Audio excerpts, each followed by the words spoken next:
And hello and welcome to my stream. Are we back? Are we back? Although Stream Elements is wrong. Stream Elements is wrong. I've changed it. I don't know where Stream Elements gets these ideas from. Stream Elements chatbot is a little bit behind the times, but that's okay. Hello and welcome to my stream, or welcome back to my stream. We have just finished a Streamily signing, and we are now in Great Ace Attorney. If you're watching this on YouTube, you might be confused because why is Mark so flustered? I'm just watching this in the future, and Mark should not refer to something that just happened when it didn't just happen, because on YouTube that's all different. But here now, live in this world, we had just done a Streamily signing that went incredibly well, and I'm very grateful for all you wonderful people who have joined me in that, and even some people purchased prints from me, which I think is absolutely amazing, and I really appreciate the support.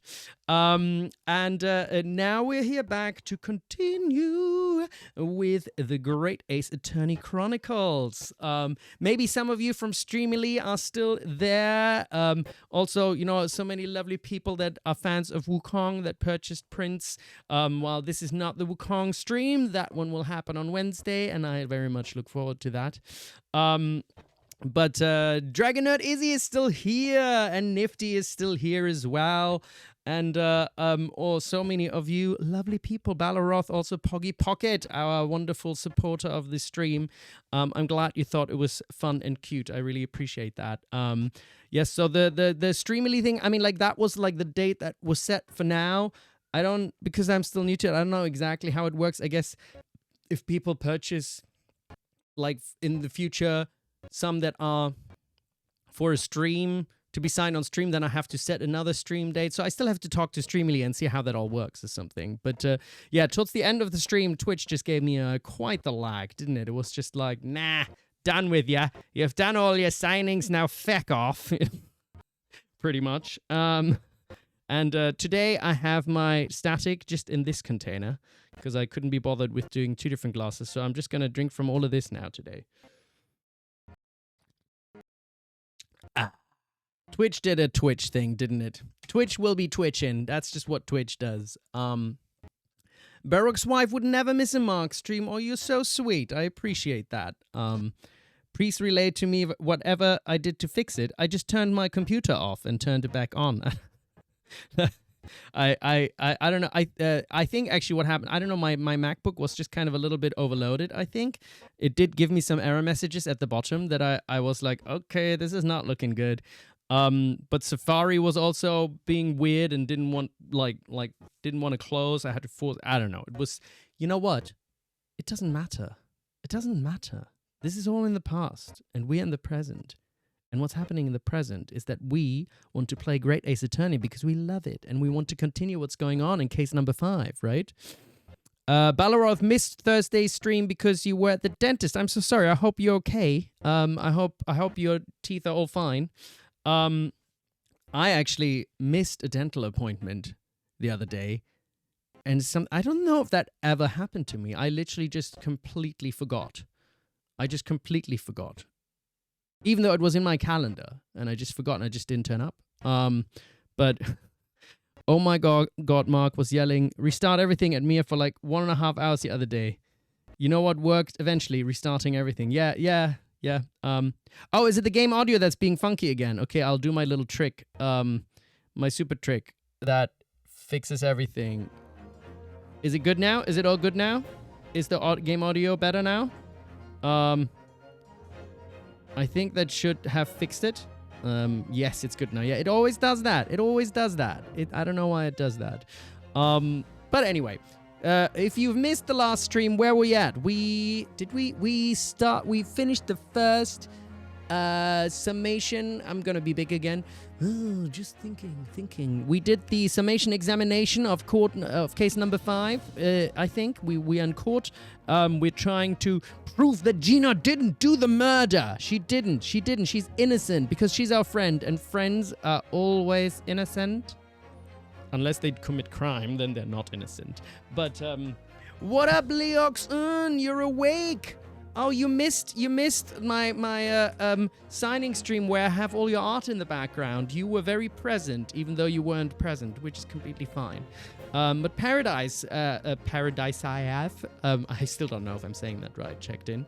So you saw the end, so you saw all the beautiful art that I've put there. I really appreciate that you got it for me. Bob Blob Leponge, what's going on? How's it going? Anyway, I am small now in this little screen, which means it's game time, isn't it? It's time to game. Pro gamer time. That is what we're doing. Yes, always. You saw it and went, ah! Gina is innocent of murder. She's not innocent of perjury, however. Ooh.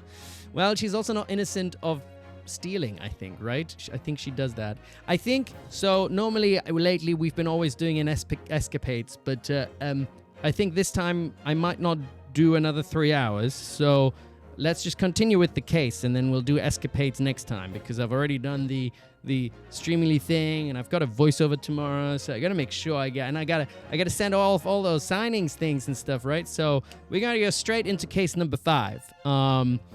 Just right to Barok. Oh, also, fun fact, last time, at the end of our case, when I stopped the stream, I didn't save immediately, and then my computer crashed for some reason, and so I had to go to the last save game and just do a little bit of clicking through thing to get back to where we were. So so always got to make sure you save, because when you just let it sit, for some reason at some point the computer goes like, nope. Wait, what's happening? Can't a girl commit a little crime? A little bit of perjury. Yeah, God forbid women have hobbies, right? Like a little bit of perjury. What's the big deal? Big whoop. Yeah, let little, let women have their hobbies, I guess. Nobody clip that. I didn't do anything. I'm going to turn this down a little bit again. Here, ha, ha, ha. Good volume. Very good. Let teenage girls commit crimes. I don't know why I'm so hot today. I don't know what's going on. I'm going to be a little ouchy today. I think the heating has maybe been on because everybody's at home today. Because it's a Sunday. Anyway, back to game. Order, please. Let us resume proceedings. I don't know where this voice suddenly came from. It's new. Witnesses, you will now retake the stand.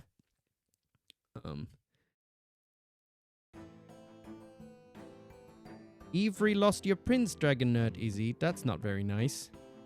Streaming's always kind to give me... Yeah. Let's hope this doesn't happen this time. And but we want to make sure you get this one to you. So we'll get it done, I'm sure. And if it gets lost or something, then I'll sign it for you again, and then we'll get it to you. I presume you heard the Defense Counsel's Summation Examination. Yeah, Governor. Yeah, totally. I did, Gov. I did. Mr. and Mr. Skulkin. God, blimey. This is going to be hard work. Oh, and look, the armband. The armband. Cousin's armband. Earlier in this trial, you gave the following testimony about your actions after you entered Windybanks. Well, it was Bedlam soon as, weren't it? It was, Nash. It was. Didn't even have the time to pull me jukes out at me lucky lockets. Lucy lockets, even. Sheesh. However, that was a lie. You were lying. You're liars. You're liars. You're lying liars. You brothers. Cool, blimey. On the night in question, you rifled through the items on the victim's counter. We never done nothing of the sort. How'd you figure that out?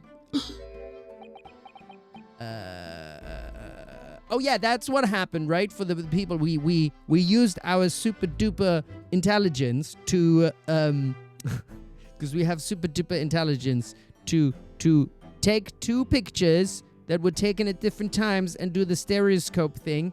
And we used our very good brains, that's right, our super brains, and we figured out that someone moved the stuff on the counter, and it had to have been them because Gina wanted to get into the back room, so she had no incentive to move stuff on the counter, something like that.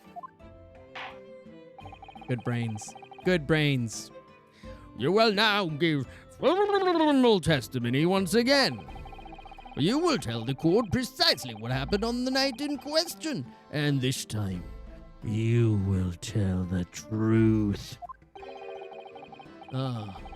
Each lie that passes your lips serves to increase the severity of your punishment. Oh, hello, thank you for the follow. There's too many things on screen for me to see what the name was. It was all the things on screen, but thanks for the follow. By the way, I have a question. Can you hear a ding when it says that it's following? Because when I watched the vault spec, I think I didn't hear the ding, so maybe the ding is not, does it not make a ding? How do I? Because I think the chat overlay doesn't, maybe I need to make it an audio source as well. See, I always hear a ding, but I guess if you don't hear the ding, then I have to do something different. Anyway, just a little new thing that I need to figure out. Each lie that passes your lips serves to increase the severity of your punishment. Ooh. That feels like it would hurt. And that, gentlemen, may deal a crushing blow to your chances of ever seeing the light of day again. God, he's so threatening, isn't he? A thought worth pondering, perhaps. Say no more, Gov, we hear ya. We'll blab, we'll squeak, we'll peach. Streamed Sams, hello, new follower. This is your first stream, you're really excited. Thank you, I'm really excited to have ya. Illegal entry, the whole truth. All right, we did knock a few things over, but we weren't rifling for nothing. It was when we heard the gunshot, see? Made us both jump and all that stuff went flying. Lummy, it didn't. What the hell? Lummy, didn't give me half a fright. We was thinking the shooter had come out of the door and get us next. We stuck everything back where we found it and scarped right into in the black? Straight? Oh, okay, that's me. As in the black, because I'm wearing black clothes. We couldn't have shot the pawnbroker, see? We never even had a chance, did we?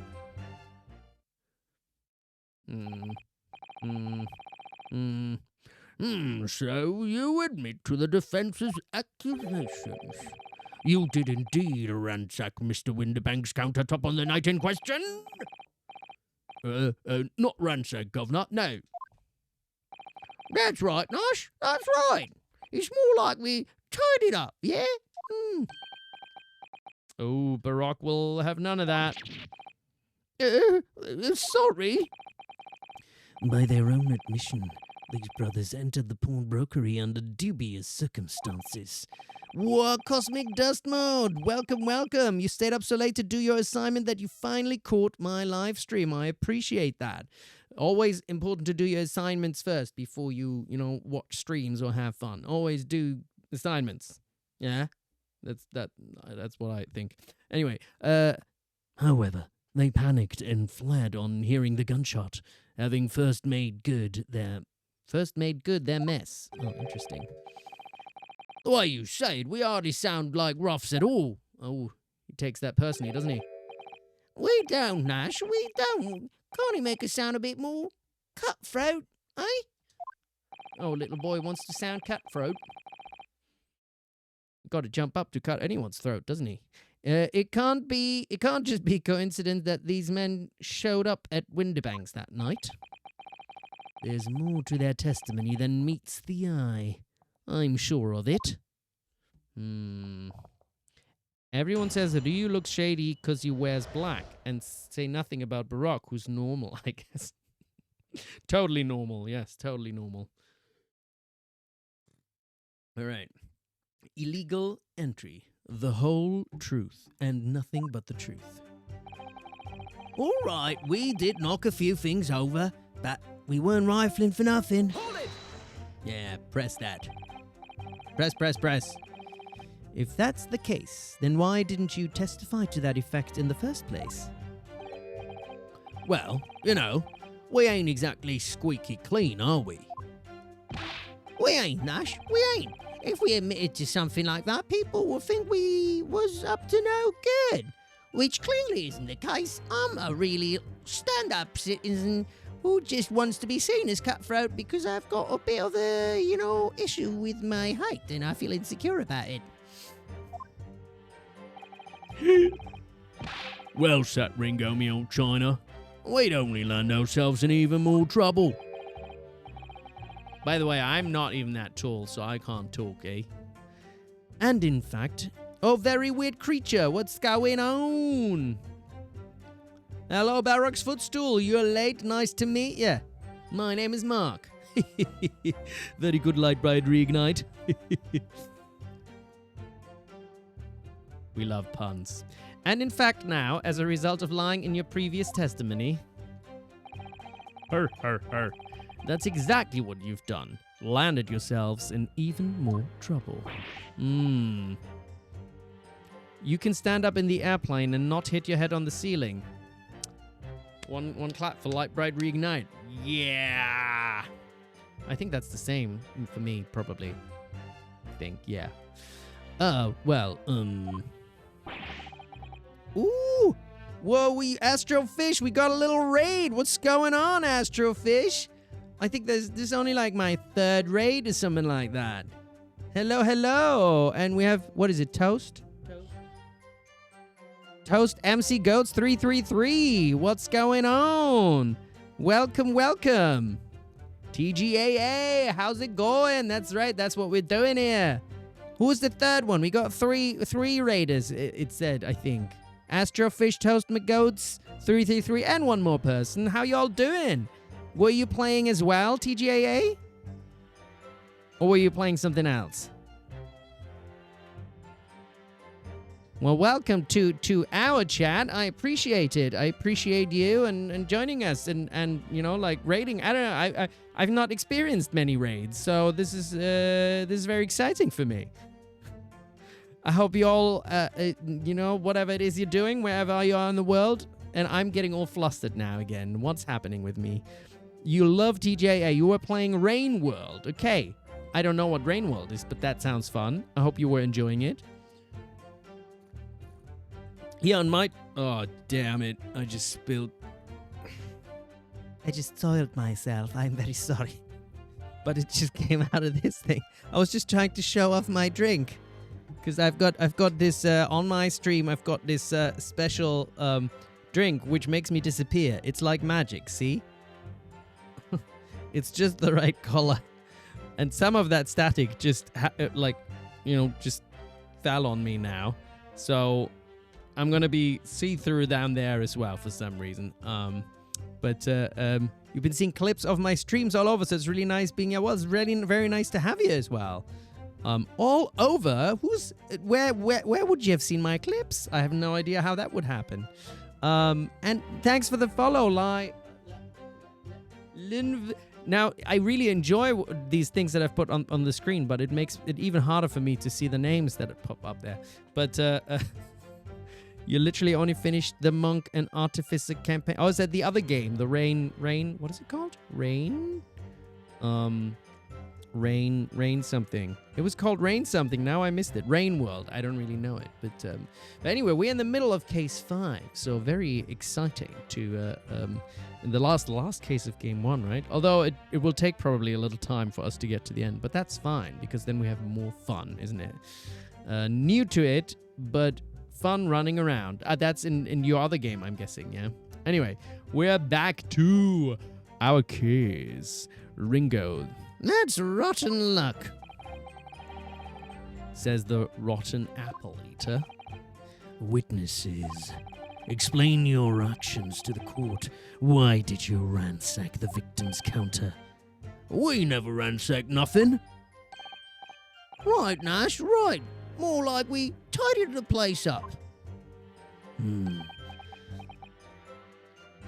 Afterglow and Farah's, welcome, welcome.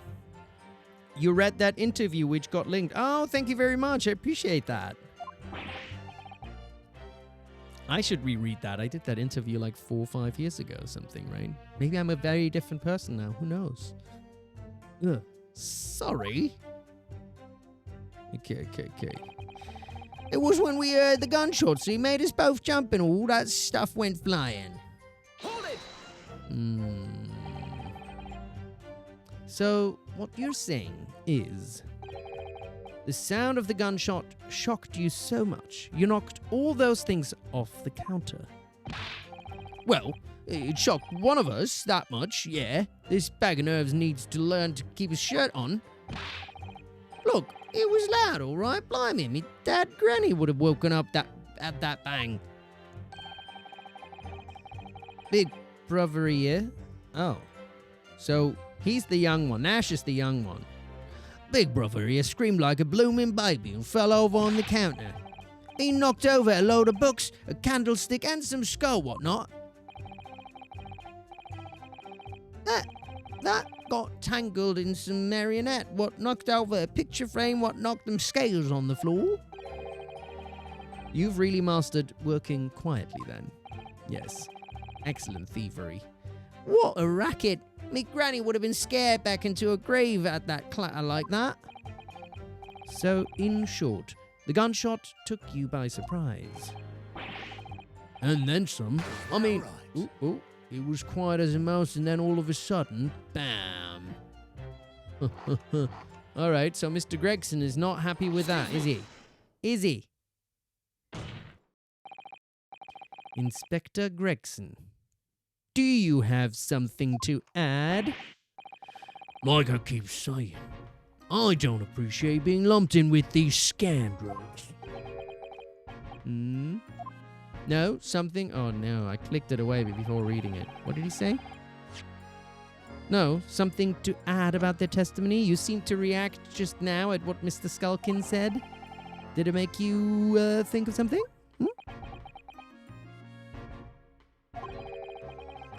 It's probably nothing, of course.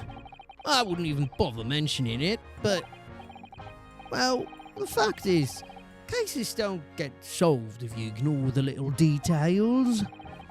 How about you just tell us what's on your mind?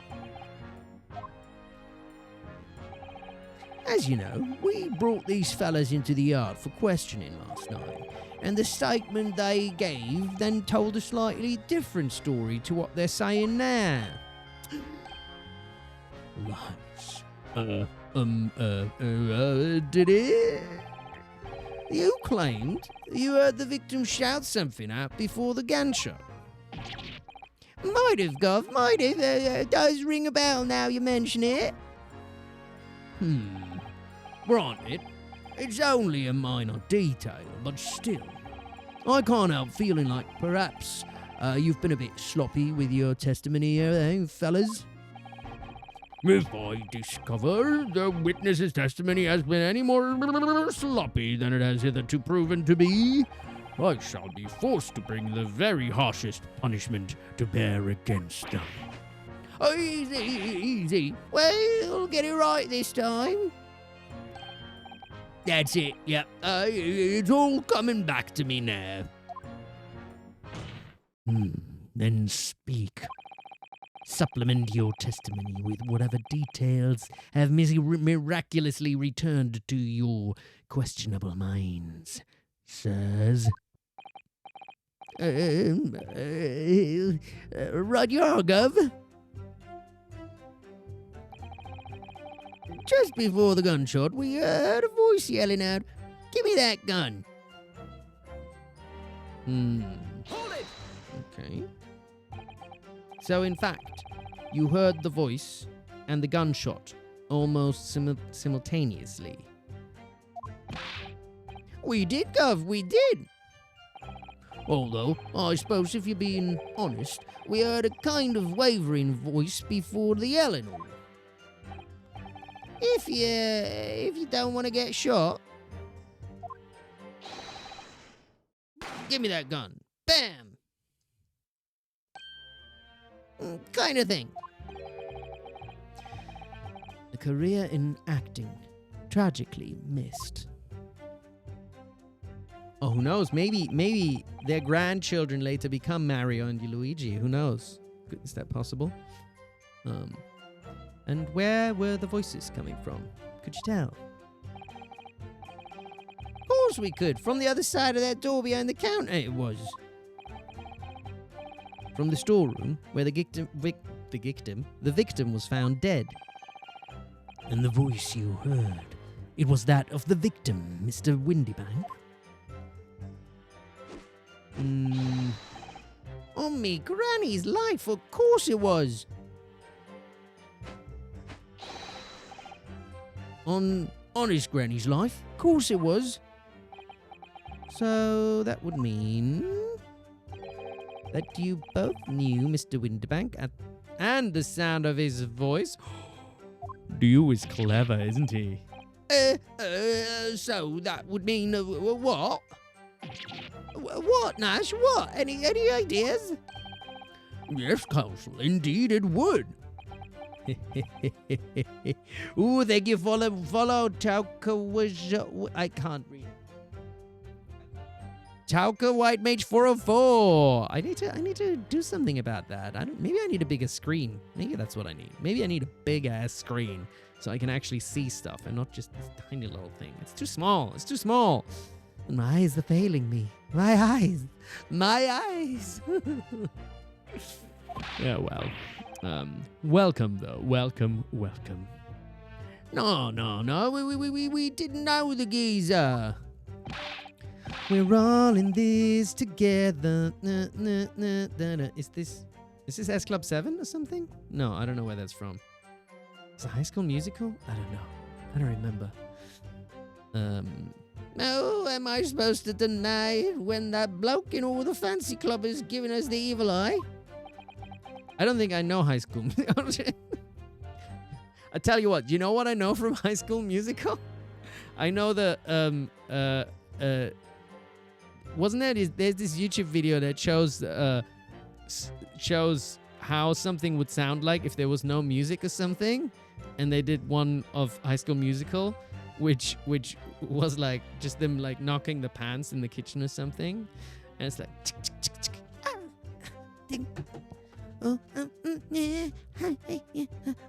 and stuff like that. Shoe squeak, yeah. I really like those. They're really fun. If you value your life, you will ensure your testimony is accurate and true. On me granny's life it is. On his granny's life it must be. It's a good job his granny's dead. To summarize then, immediately after hearing the voice of the victim, you then hear the gunshot, causing you to stumble and upset the items on the counter, scattering them over the shop floor. You make it sound like we're clumsy. Don't forget, we tied it up after like good little boys. Anyway, the way I see it... Wait, so... Are they claiming to hear a gunshot, knock over everything that's on the counter, and then they tidy it up before they run away? That doesn't really make any sense, does it? Am I being stupid? Is my brain being bad? But that sounds like idiotic. Like if you hear a gunshot and you knock over a bunch of shit, then you run away, right? You don't just like, I'm just going to tidy everything up before I then run away. That doesn't make any sense. The bloke what owned... Man, my Cockney's just terrible. The bloke what owned the place was holding a gun, so he should have just fired instead of yelling at the girl, Maybe I should practice it. Oh no, I forgot to press. Press them. Press. They're just silly. It doesn't make any sense. I don't think that any part of the Destiny are credible from the beginning. Yeah, nothing's credible. Nothing is credible about these two. You're saying that Mr. Winterbank had a gun in his hands? Oh yeah, I bet that was sight, eh? Them two waving them guns at each other. Must have got pretty heated. Pretty. See, that what Cockney would be. Eat it. I can't do that. Eat it. Pretty eat it. It's so difficult. Wait, what? Phrasing? Oh, I missed it. I mean, ad incoming, by the way, just in case you're wondering. I mean, just before you shout it out, we heard a geezer say, if you don't want to get shot. Okay, so that's, yeah. Didn't really sound like he meant it, mind. More of an empty threat, you could say. Mr. Winterbank was known to keep a revolver on his shop counter at all times. People say that to protect the articles in his keeping, he'd readily put a bullet in someone's head if required. That someone being himself, of course. Good grief! Extraordinary devotion indeed, if alarmingly misguided. Well, he certainly sounded like he was ready to pull the trigger the other night. Only the person he was gonna shoot beat him to it. Cooked his goose proper. Bet he wished he squeezed the trigger instead of wasting time shouting, "Give me that gun!" And it was directly after those. Okay. I feel like we've done this now. Give me that gun. Yeah, we've just gone over that already, haven't we? I'm very confused. Okay, we just did the whole thing. We already did this one. Oh, maybe I pressed the same thing twice. Is that what happened? Do I need to like look at my... I am very confused now. There's so many items in this. How am I gonna... Oh my lord. Okay, we've got all of these, so we've already... I need to at some point present something, don't I? Okay, let me just keep pressing and see what happens. Okay, so you didn't try to open the storeroom door then. Now this is like peak. This is getting like a complicated case, isn't it? There's a lot of shit going, a lot of balls in the air, a lot of things flying, and we need to fix it. Not on your life. It went deathly quiet after that, did it? Put the wind right up me. Phrasing. But anyway, the door was locked, weren't it? No way that was opening. This is case number 5, you're right. Paradise watching every ad, saluting Mark because he makes... Aw, thank you. I appreciate that. Thank you very much. Yes, of course. It was locked from the inside, or so we've been led to believe. It was, Gov. It was, from the inside. Right, so we had no way of knowing what was going on in there, did we? Unless there was some other way to get a view of the inside of the storeroom, like through the keyhole, or a spy hole, perhaps. Don't ring no bells, don't ring no lights. Wait. So that is... Is there no way of knowing? Was it? Yeah.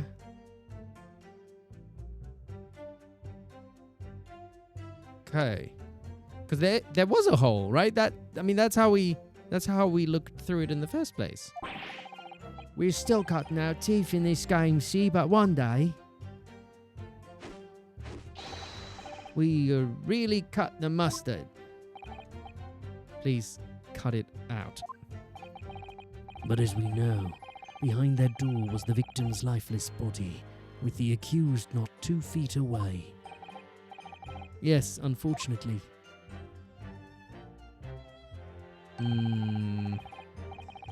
Gina was in there, unconscious, with the gun in her hand. Yeah, how did it lock from the inside, though? To confirm, would it be correct to say that neither of you set foot inside the storeroom? That's right, Gov, that's right. Couldn't have, even if we wanted to. We stuck everything back where we found it and scop it straight into him in the block. Hold it! Yes. Whereupon you fired a shot from your own gun at Mr. Herlock Sholmes. Oh, we was a bit hasty there. We was nice, we was. Truth be told, I was already shaking like a leaf when you lot turned up. If you're shaking like a leaf, don't put a loaded gun in your hand. Good advice, miss. Good advice. Truth be told, my mind went totally blank. Before your mind goes blank, make sure you don't have a loaded gun in your hand. Mental note, mate, miss. Yeah. After that, we legged it down the street, but apparently we looked dodgy onto the coppers or something, so they clapped the derbies on us like winking. Oh, Cosmic Dust Mode. Are you new? You're new here, right?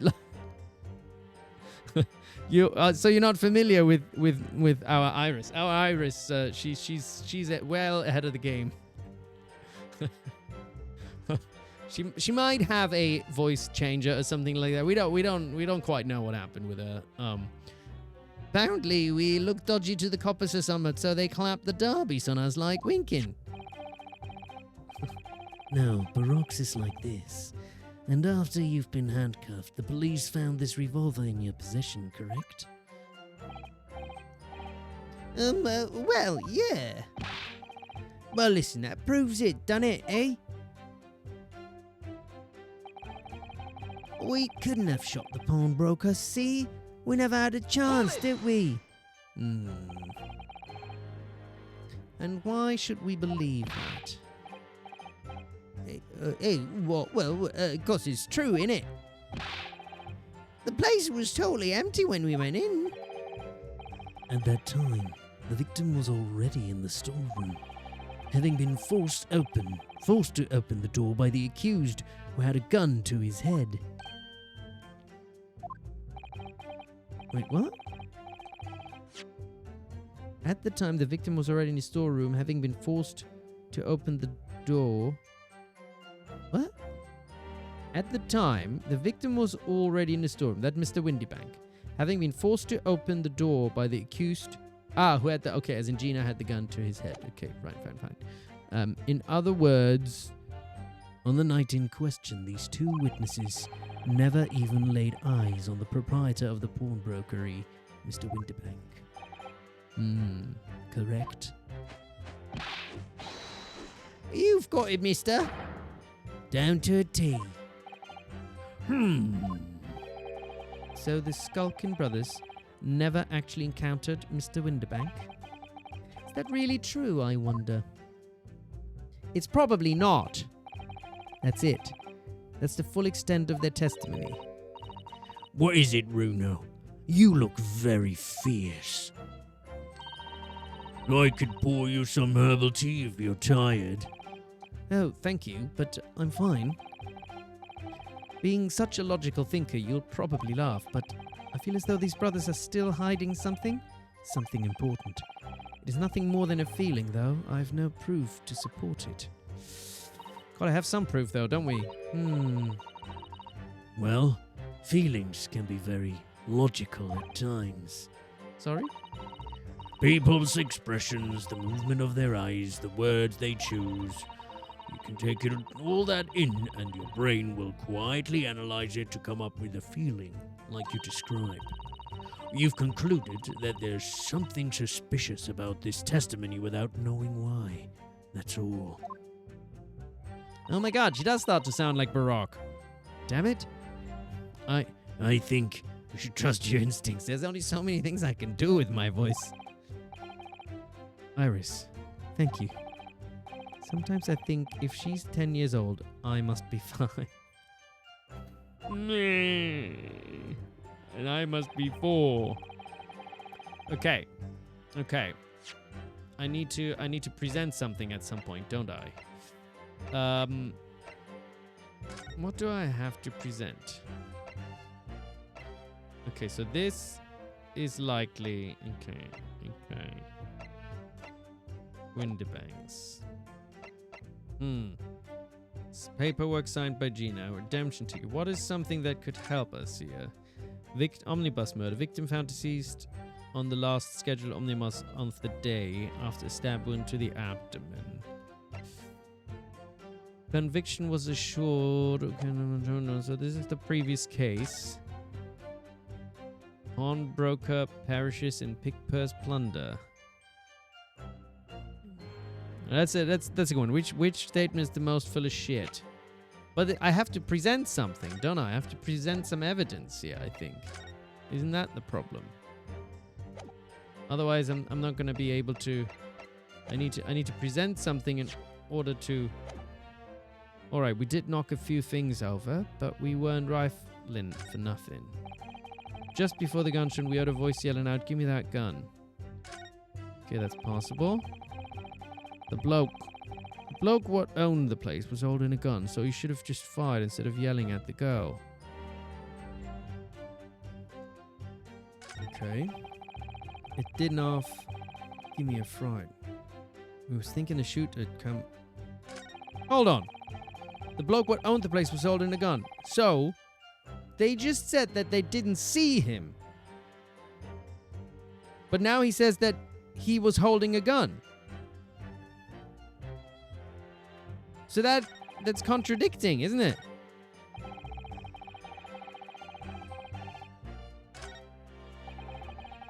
We couldn't have shot the sea. We never even had a chance. But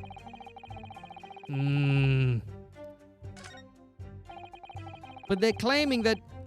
So how would? But they just said that they didn't see him. The bloke who owned the place was holding a gun, so he should have just fired. Hold it! You're saying that Mr. Bean had a gun in his hands? Oh yeah, bet that was a sight, eh? Them two waving it must have got pretty heated. I mean, just before he shouted, we heard the geezer say. So how did he know he had a gun?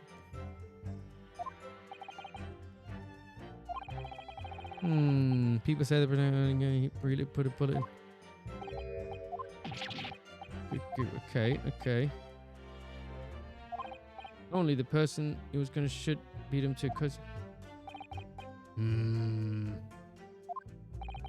It was directly after that you heard the gunshot. Are they saying they heard it? Kind of thing.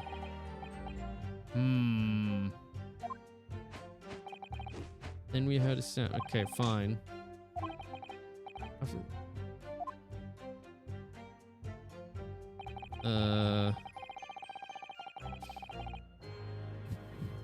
Are y'all being silly in chat?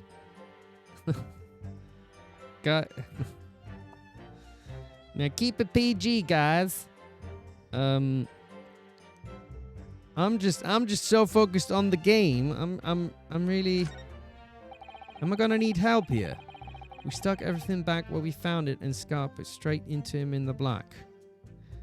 Oh, was it just about hugs? It's fine.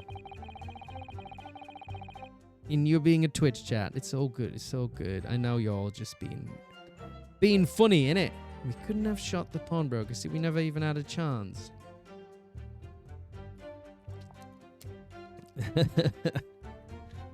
I'm a bit lost. Does anybody want to give me a hint? Just a very mild hint. Oh, look, Stream Elements is getting Stream Elements is getting involved. Does anybody want to? Can anybody give me a very mild hint? Somebody already said like which one of their statements is the most bullshit. But I need to present something, don't I? A photograph taken automatically by the red-handed recorder. What evidence? Okay, I had a theory that they say they didn't see the dude. Oh, fuck, man. We've got firearms. Wait, what was this all about again? Still loading 5 of this rovers. Okay. Single shot. Okay. That's the bullet that hit Hurley. Okay. I've pressed all the statements, I think. Did I not press all the statements? I think I pressed all the statements.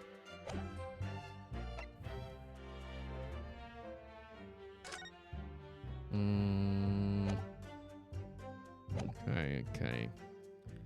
We couldn't have shot the prong. We never even had a chance.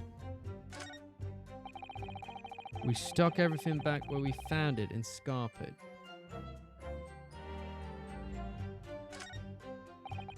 I mean, it didn't half give me a fright. We was thinking the shooter had come out of the door.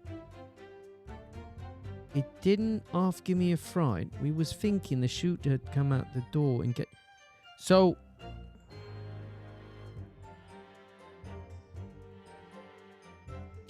all of it is so bullshit.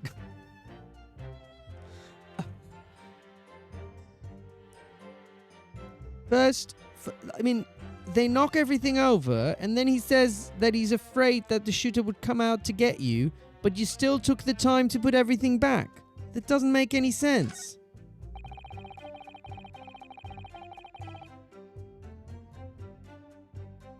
I mean, this doesn't make sense, does it? To put everything back where you found it. Like, after you hear a shot... That doesn't really make sense to me.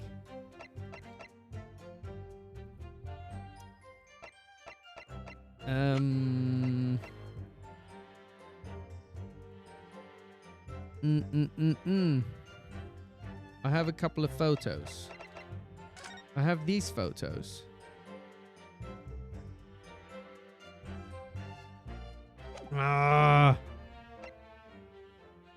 Testimony's so bad, don't know. Yeah, I'm like... well, we do have this where the lamp is broken. The chap fighting for all the glass shots. Jeez.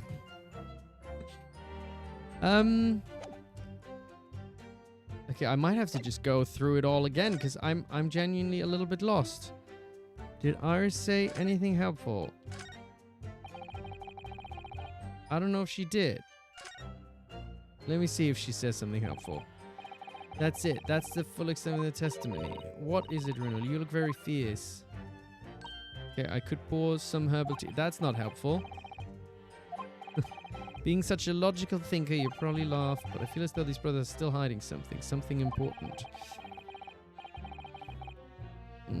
It is nothing more than a feeling, though I have no proof to support it. Well, feelings can be very... okay, that's what she's saying. She's talking about... I'm trying to prove the brothers were there. Okay. Movement of the eyes, the words they choose. Feeling. You've concluded something is spiritual that me without knowing why. That's all. And had time to do more than just look around. Okay, dearly beloveds. I like that. You're giving me some tips without giving me the whole truth. I think you should trust your instinct. Iris, thank you. Okay.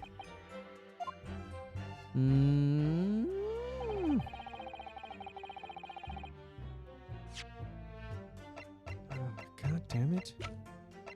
My brain. I'm so sorry for my bad brain. I mean, the only thing I can see here is that basically I see what somebody noticed last time, which is that this glass is broken. Oh, wait. Hold on, no. There's a clock here also? Is there a clock? 1 a.m. This is hard. It's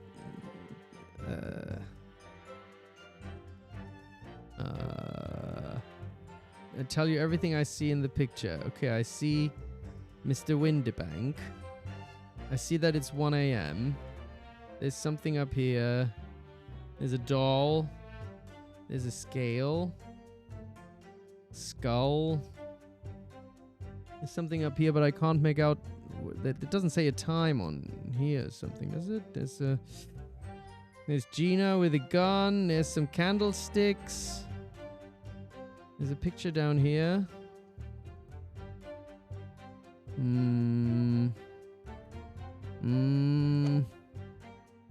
don't understand. The only thing that's broken is this. But what does that mean? A magnifying glass is useless here. It doesn't really show me all that much, does it?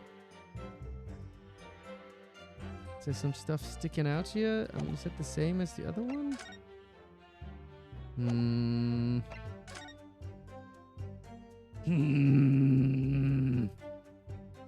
This is difficult. This is actually difficult. Is there something else that I can... But I mean, like, it was pretty much the same between the two, wasn't it? Can I just use this? And then when you... I mean, we've already done that, haven't we?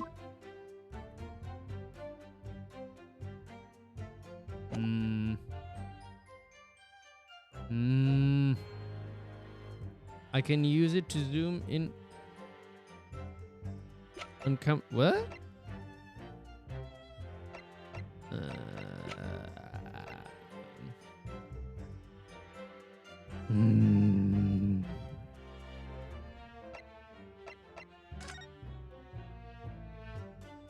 Okay. So, is it something that I have to notice in the... I guess I have to present one of the pictures or something, don't I? I'm guessing. Wait. There isn't like a reflection somewhere, is there? I'm really confused. Well, thanks for the follow, Video Spectre 7. Appreciate it. I did knock a few things. I'm just so stuck. Goal met? What goal? I don't even know. I maybe I should have goals. Just all the emotes. Chat, I need help. I'm feeling stupid. All right, we did knock a few things over, but we weren't rifling for nothing. Just before the gunshot, we heard a voice. We heard a voice yelling out, "Give me that gun." The bloke what owned the place was holding a gun, so he should have just fired it instead of yelling at the girl. It didn't half give me a fright. He was thinking the shooter would come out the door and get us next.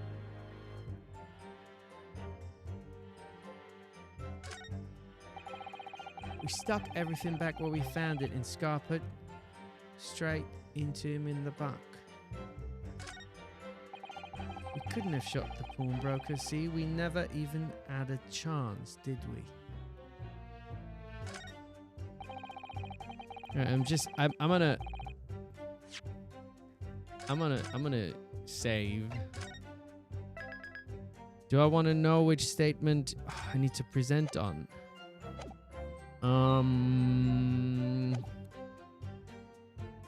Hold on, don't tell me yet. Don't tell me. We stuck everything back straight into him in the black. Is it this one? I've already pressed, haven't I? Showing the scene of after the murder. So what time do we have? Also the autopsy. Time of death. 1 to 1:30. Instant death.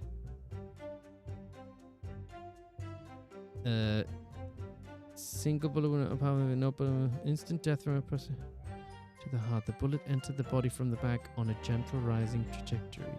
Also, though, gentle rising trajectory could very well be this little guy, right? Earlier, Barok said it had to be Gina, but this guy is pretty fucking little, so he could have done it. just one extra thing here. I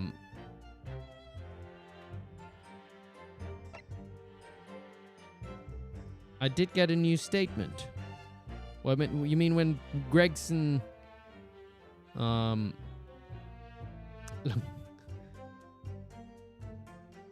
I did get a new statement. Which one was it, though?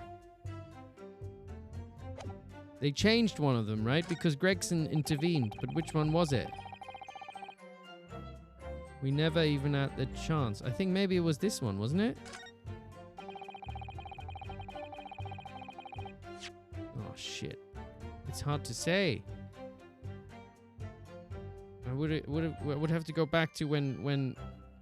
Which one was it?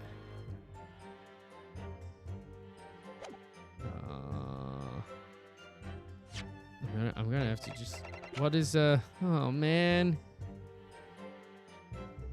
Okay, I'm gonna need you to tell me which one it is, because I think I'm lost.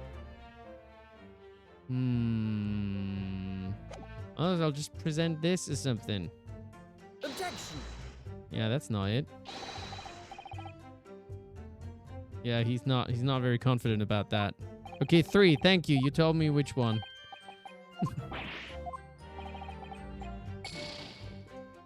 Okay, fine. Okay. The bloke what owned the place was holding a gun. Yeah, see, that's what I thought. Because you said you didn't see him. But did I not... Oh, wait, did I already press on there? Maybe I didn't... Did I press on it? Hold it. You're saying that, Mr... I did press on that.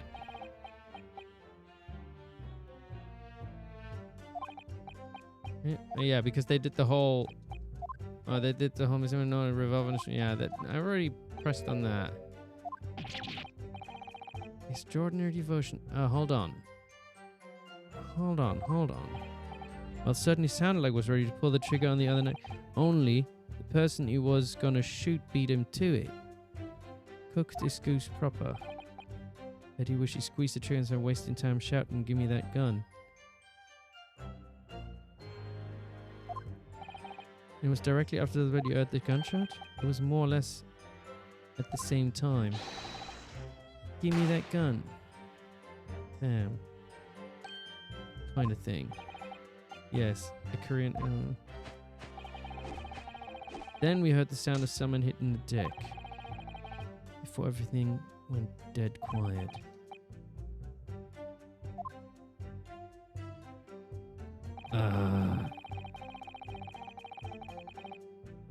There's it. Okay, I have to present something on this one. The bloke what owned the place was holding... Oh! Well, they're saying he was holding it, but obviously she was holding it. Right? Objection. Whoopsie. You're saying that on the night in question... the victim...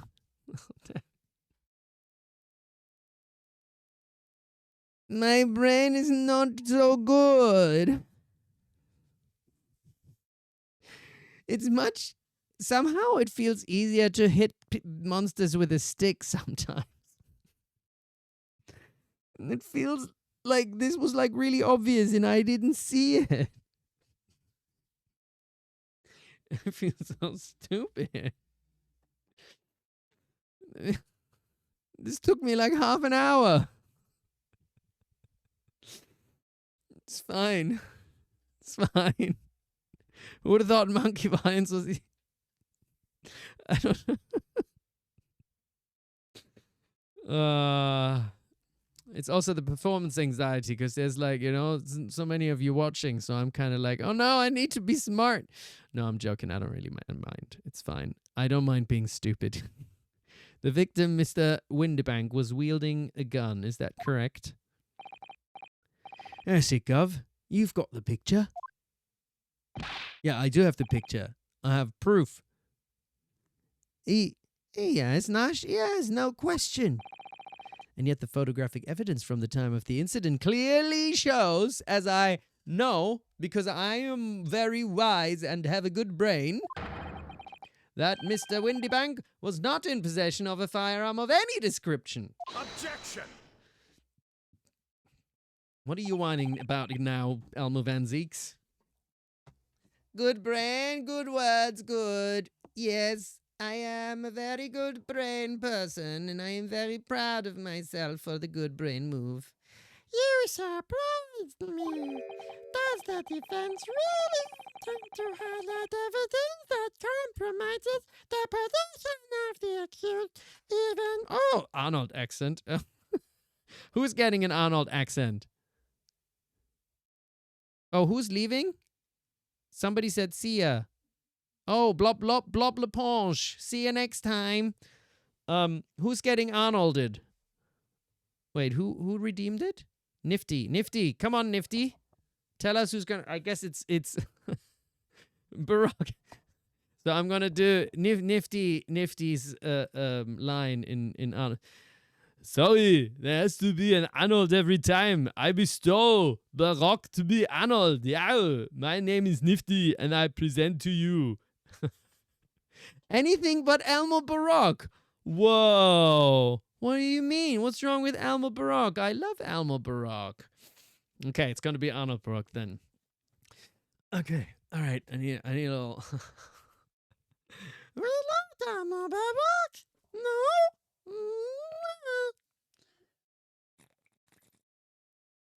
Okay.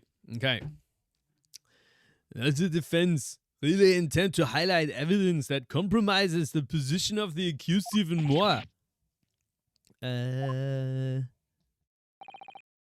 Furthermore, the defense has failed to establish that the photographic print presented was taken a suitably short time prior to the victim's death. Your chronology is severely lacking, counsel. Yeah, that's right. There's something about it makes the audio clip in a way that gives you a headache. Oh, I'm sorry. I don't mean to give you a headache, Mykonox. That's not fun. I think like whenever I do like the extreme voices, I don't think I keep it for long either. It's kind of like also harsh on my vocal cords, you know. But anyway, Ringo. Too right, Nash, too right. The old geezer could have been about to turn the tables on the girl, eh? Hardly likely. No, I'm afraid this won't stand as conclusive evidence. Okay. Continue with the cross-examination, counsel, and heed my earlier warning, witnesses. Okay. Skulkins never skulkin'. Okay.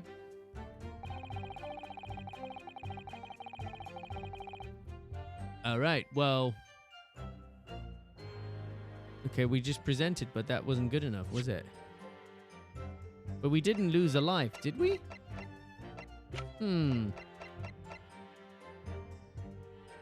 Okay. Well, that didn't get us much further now, did it? I thought I solved the case. I mean, has this changed at all now? No, this is just the same as what we've had before, right? Damn it.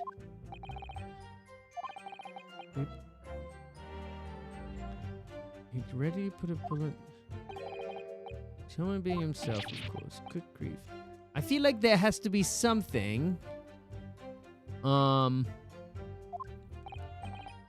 Only said he was ready to pull the trigger the other night. Only the person who was gonna beat him to cooked his goose proper. Bet he'd wished this was... bloody hell. Meh. It was more or less the same time. I thought we've like made such progress, and now that picture just wasn't good enough.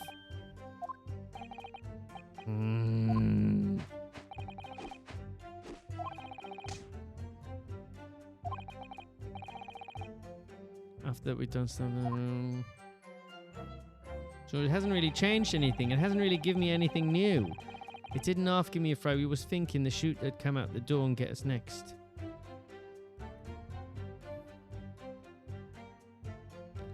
It was part of leading us to the answer. Ay, ay, ay, ay, ay. So we presented that thing. Objection. Okay. You're saying that on the night in question, who's wheeling around, that's it, Gov. You've got the picture. Yes, no shit. And yet the photograph evidence from the time of the incident clearly shows that Mr. Winterbank was not in possession of a firearm of any description. Objection. You surprised. Does the defense really intend to highlight evidence that compromised the position of the accused even more? Furthermore, defense has failed to establish that the photographic print presented was taken a suitably short time prior to the victim's death.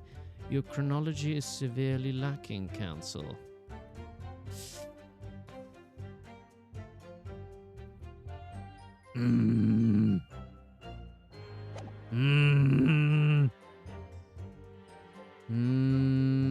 What else do we have? Windy Banks. So we've got this.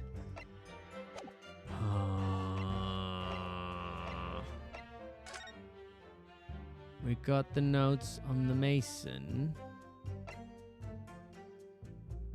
Have a surprise for.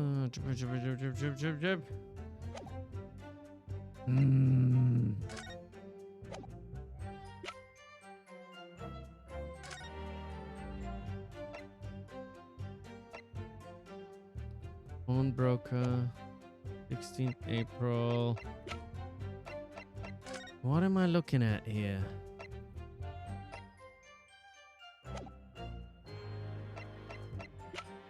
I don't really know what I'm looking at. I am found in possession of the Skulking brothers. So a single shot was fired here. And this only had a single discharge. What are the details of his death? Of Windybank. Instant death from... Oh, hold on. From the back on a rising trajectory. This is not in line with what they were saying. Yeah. The way he it's basically... This is not... The bloke would own the place. So... Because he was shot from the back. So this can't be true. But which statement is it? Is it, alright, we did knock a few things over. Just before the gunshot, we heard a voice yelling out, give me that gun. So it could be this or that one. It's holding a gun, so he should just fire instead of yelling at the girl. And we was thinking he should come and get us next. Start having bang and found it and scarp it. See, we never even had a chance. So, I mean... Okay, I'm gonna have to save because I mean, in my logical okay. Bear with me, chat. Because he was shot in the back. This is how their statements don't make sense, right? Because if he's like, give me that gun and there's a struggle, then he would be shot from the front. But now the question is, the bloke what owned the place was holding a gun, so he should have just fired instead of yelling at the girl. Just before the gunshot, we heard a voice yelling out, give me that. So this seems like it wouldn't be quite in line with him being shot from the back, in my opinion. But I don't know if... Objection! Yeah, okay, they don't... To me, that they don't... Let's see, how do I present that? As I look at you, Kansas, I see a trembling hand, you're failing. Okay, so... Seems to me that is... Oh, damn it.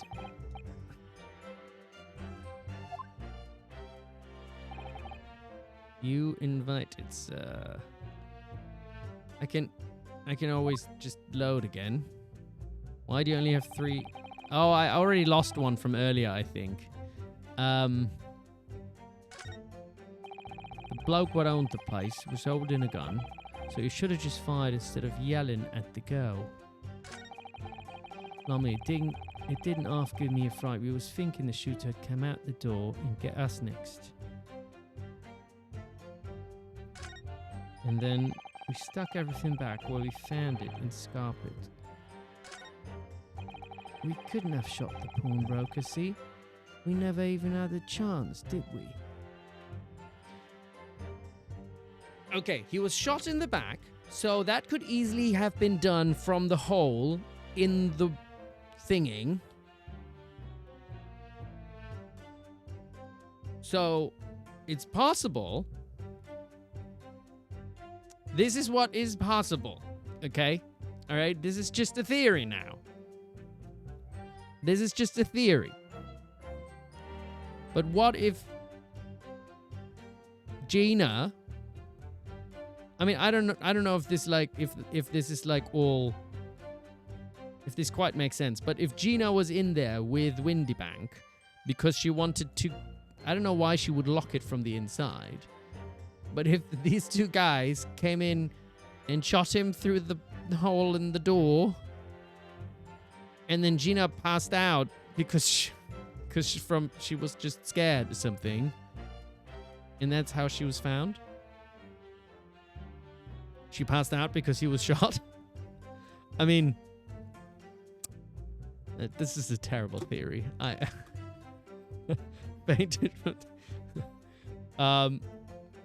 So maybe. So I presented it. I was thinking they should have come out the door and get us next.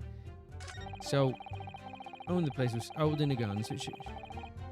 So okay, fine. Maybe then I present the report on this. Is that it? Objection. Oh, it's not that either. Let's just consider the implications of the statement for a moment, shall we? No? Shit. What implication? Yeah, nothing strikes me about it. Exactly. Oh, shit. What does strike me? I'm just gonna have to load, because this is just bad. This is just bad. I don't like it. At least I want to have back... Shit. Just before the gunshot, we heard a voice yelling out, "Give me that gun." Okay. So, but why was he shot in the back? Is it not... It doesn't make sense. It's in the man's back, so maybe it's this one? Oh, god damn it. Yeah, like the picture. Because they don't let me... So maybe it's the next statement?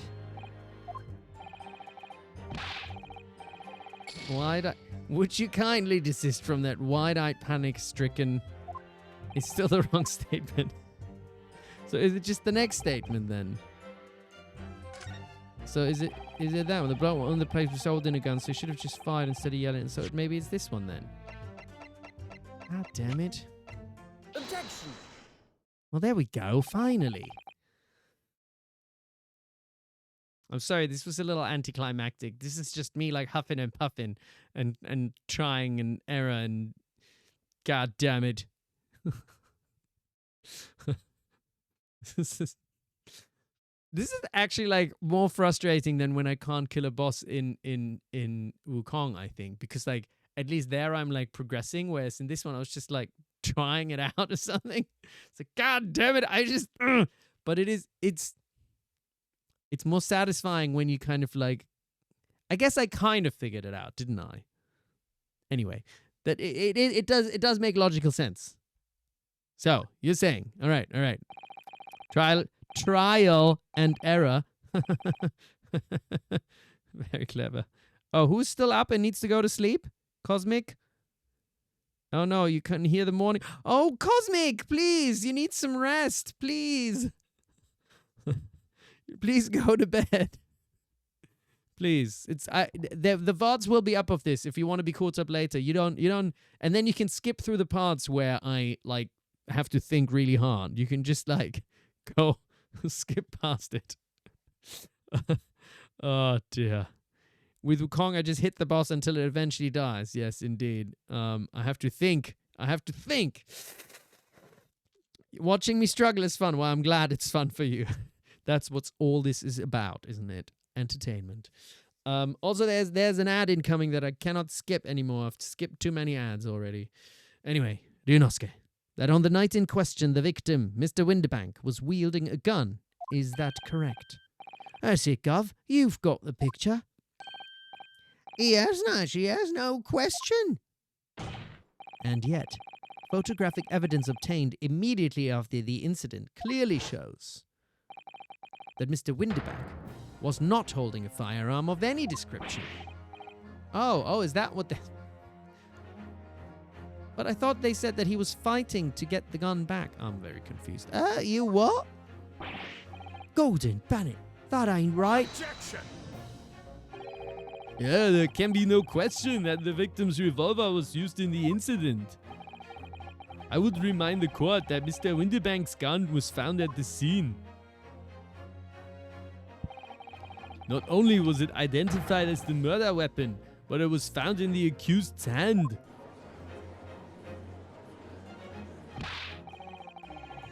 Oh, damn it. Why do I keep...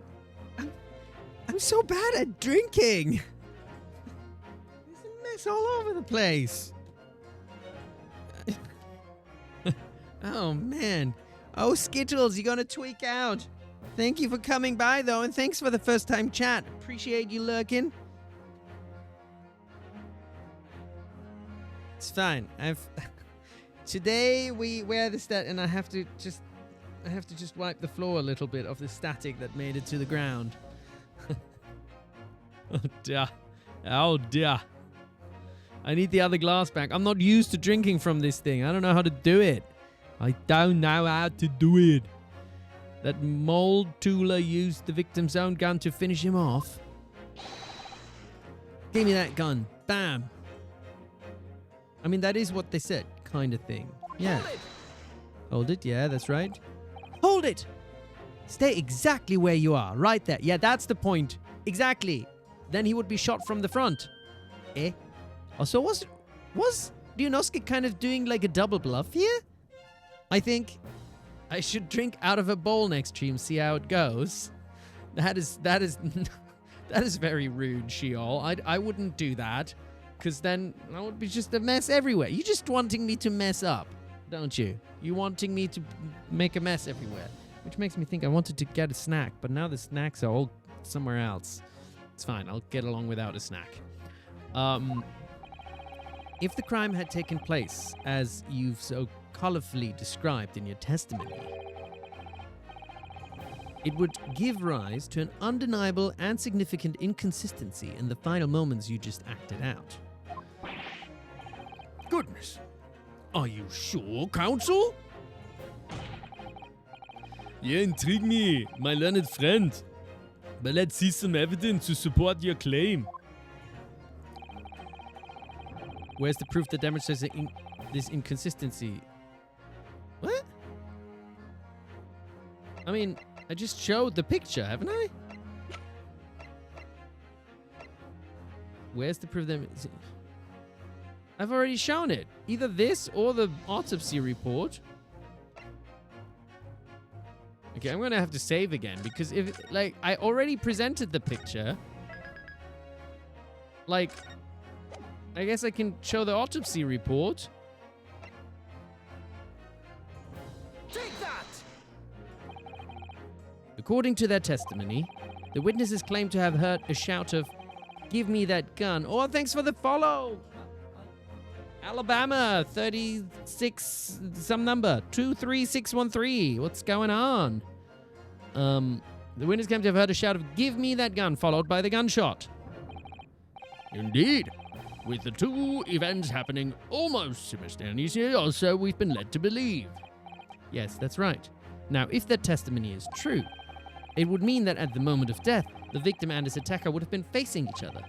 However, in the autopsy report, it clearly states that the victim died instantly after being shot from behind.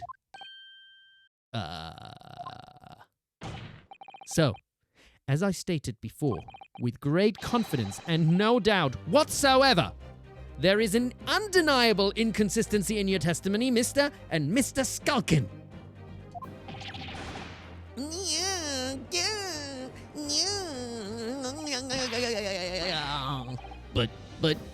But it's the God honest truth. It is, Nash. It is. When he was shot that night, the shopkeeper had a gun in his hand. We saw it with our own bleeding eyes. Wait, but they keep saying that they didn't see him. Oh, this is so frustrating. Did I hear you right just now? You actually saw Mr. Wendybank. Yeah. Thank you.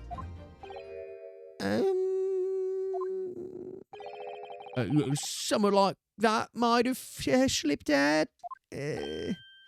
Uh-oh. Yeah, Barok, did you do this all right? Did you investigate? I mean, like, we are, like, so on the case, and it's not taking us long at all to get there. So, ladies and gentlemen, you have all just heard the admission by these two witnesses. Yeah, they've gone fucked up, haven't they? That on the night in question, they actually saw with their own eyes the victim wielding a gun. Which can only mean that despite their testimony to the contrary, the Skulkin brothers must have encountered the victim in person. Nash, No. Oda.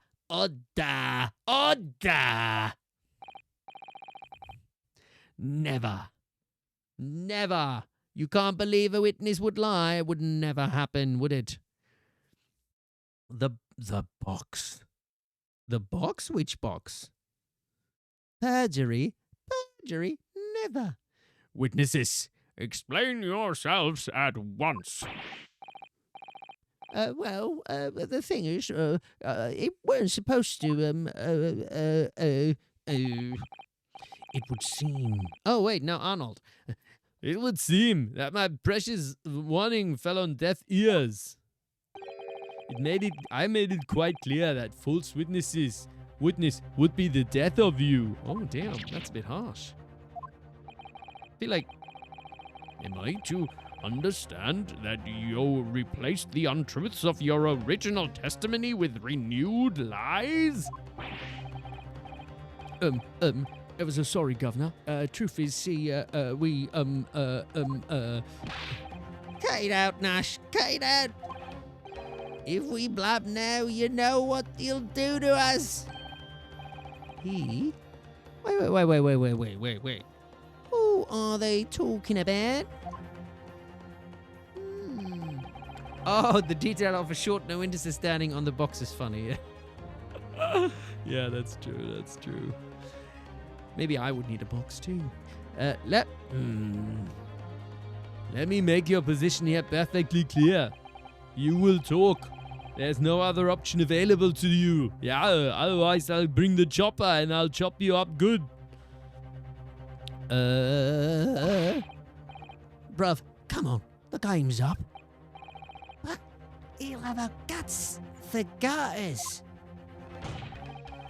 In case it hasn't quite sunk in yet, no matter how hard you try to hide it, the truth will come out.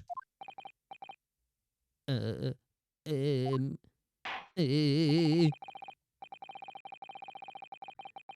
the night in question, it is now apparent that your brothers met face to face with the victim.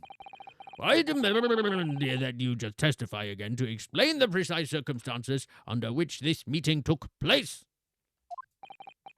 Do we have to? On pain of death.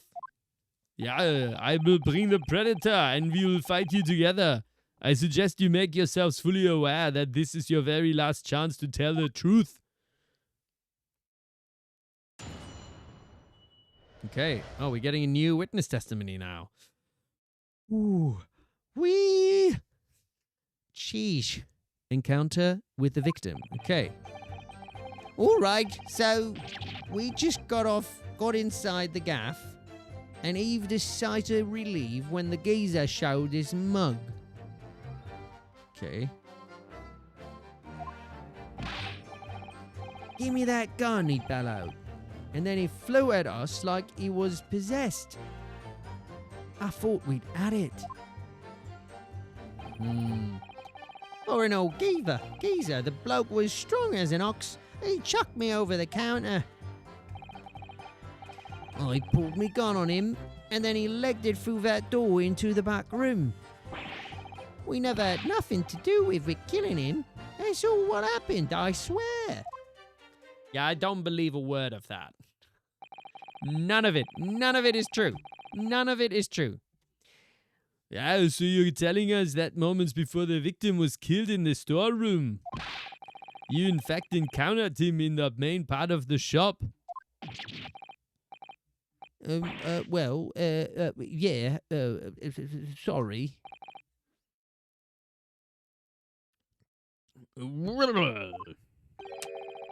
We find ourselves at an interesting juncture. This changes matters considerably.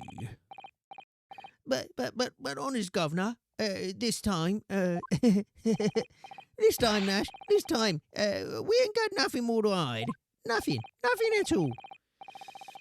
Very well. Counsel for the defense, you may proceed with your cross-examination. Oh, Skittles, thanks for the follow. This truly will be the final, The final testimony. Absolutely.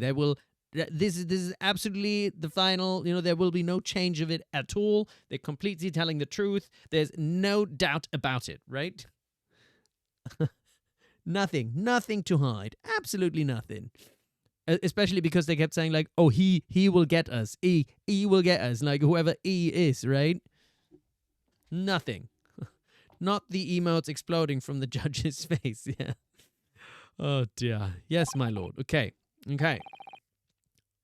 This is it. The moment I've been waiting for.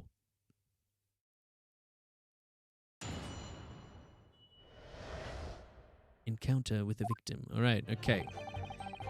All right, so we just got inside the gaff, and Eve decided to leave when the geezer showed his mug. Hold it! Okay, pressing. When you say geezer, I presume you mean the victim and proprietor of the shop, Mr. Windibank. Who else? Sorry, I mean, that's right. Suspicious already. We was keeping a close eye on the entrance to the gaff, obviously. But we never thought no one was gonna come out the back room like that. The back room being the pawnbrokery's storeroom.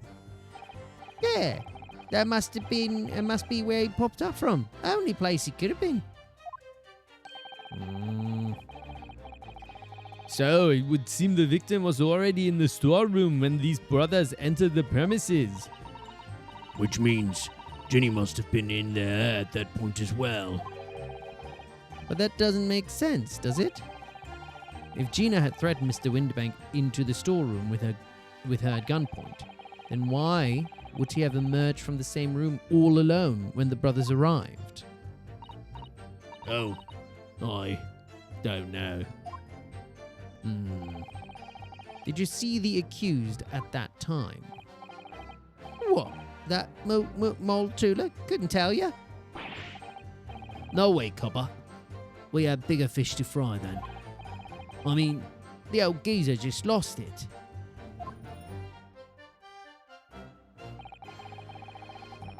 What? The old geezer just... Oh, he just lost it and he just went crazy. All right. Give me that gun, he bellowed, and then he flew at us like he was possessed. I thought we had it. Okay, gotta press on that. You mentioned that Mr. Windibank shouted those words in your previous testimony too. However, you claimed that you heard him yelling them on the other side of the storeroom door. Oh, did we? But the truth is, he was shouting those words at you, wasn't he? Well, yeah. Was the victim Mr. Windibank wielding a gun at the time? Was he ever? Blimey, lovey, blummy, a great ugly barrel he had, pointed straight at me frontispiece. So what you're saying is you definitely saw Mr. Windybank with the gun at that time. Is that right? It is, Gov, it is. Spot on. Then, all of a sudden, he came at us, did he? He did. It was bedlam. I didn't know who was going for who.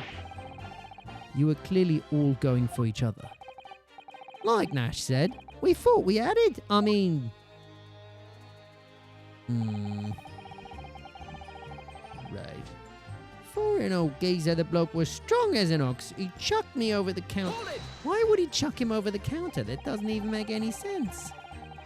Oh, hey, Naruko Delgado. I don't think I've seen you before. And Eminem, how's it going? Yes, I noted that you mentioned the counter in your previous testimony, too. Yeah, of course we did.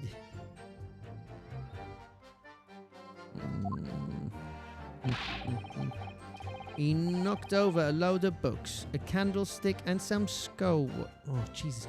You know, some of their Cockney is also very confusing. I don't know what they're saying half the time. He knocked over a load of books, a candlestick, and some skull. Whatnot. Yeah, okay. I got tangled in some marionette. What knocked over the picture frame? What knocked them scales on the floor? Right. So they're saying that... So because he threw him over the counter, everything fell over. So in fact, it was the sound of the gunshot that shocked you and made... Wait, what?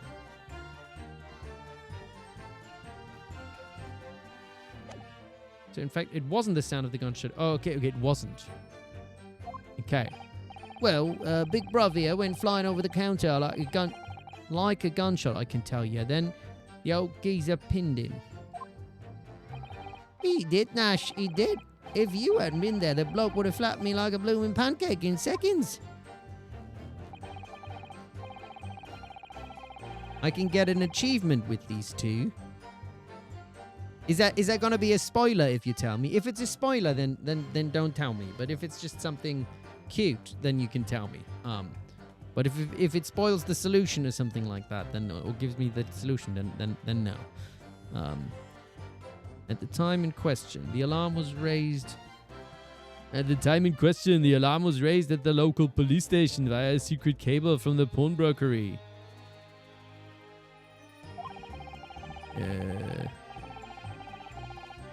It's not. It's just something extra. Okay. Then go ahead. Tell me.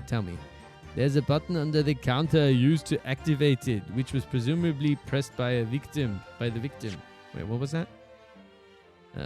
Alarm. Okay, so you raised an alarm. That's right. The brothers fled the scene and back onto the street. They ran straight into the arriving police, didn't they? Poor Mr. Windybank. He did everything he could to protect his shop. Okay. So when Ringo is talking, when Ringo is talking, pursue Nash. Oh, when Nash is talking, pursue Ringo. Okay. I pulled me gun on him, and then he lagged it through that door into the back room. Hold it! Were you intending to shoot Mr. Windybank? So just like that? Pursue. Excuse me. Mr. Ringo Skulkin, do you have something to add? Eh? What? Something that was said just now appears to have got you thinking. Oh, well, yeah. I was just thinking about me bruv, Skulky. Oh, the one you've lost touch with? Yeah, blimey. He could be a saint sometimes, that one. Always used to give me a share of his grub when we had anything to eat. He sounds like a very kind man. Get out of it. These chips are mine. I'm not sharing. Okay. But now I still have to press this one, wasn't it? I have to press this one again. Hold on. Very good, very good. So this, and I have to do it the other way around as well, I guess? Or were you intending to shoot Mr. Windibank? Never. I was just, looking out for my bruv, weren't I? It was being flattened, don't forget. By a man whose shop was being burgled, yes. And then, the man fled into the storeroom when you pointed your gun at him. Is that it? Yeah. Yeah, that's it. He shoved me away and then ran off through that door and shut himself in. Something about that last remark. Something that doesn't quite ring true.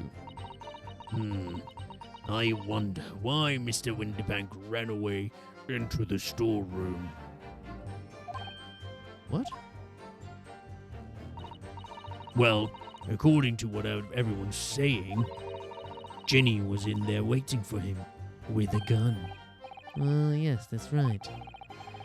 Gina allegedly used Mr. Windibank's gun to threaten him and force him to open the storeroom door. In which case, how did the gun end up in Mr. Windibank's hands again? I have no idea. But that is strange, isn't it? This little inconsistency could be said. I should make a mental note of it. Okay. So they said he shoved me around through the door and shot himself by a man. Wait, what? Gina allegedly used Mr. Windibank's gun to threaten him and force him to open the storeroom. In which case, how did the gun end up in Mr. Windibank's hands again? But nobody said that it was in his hands, right? Who said that it was in his hands? Nobody said that. I'm very confused. Well, I made a mental note, but I didn't really get it. Look, the point is, me and me bruv here. It's because I don't have a very good brain. That's right, Nash, that's right. Me and me bruv here.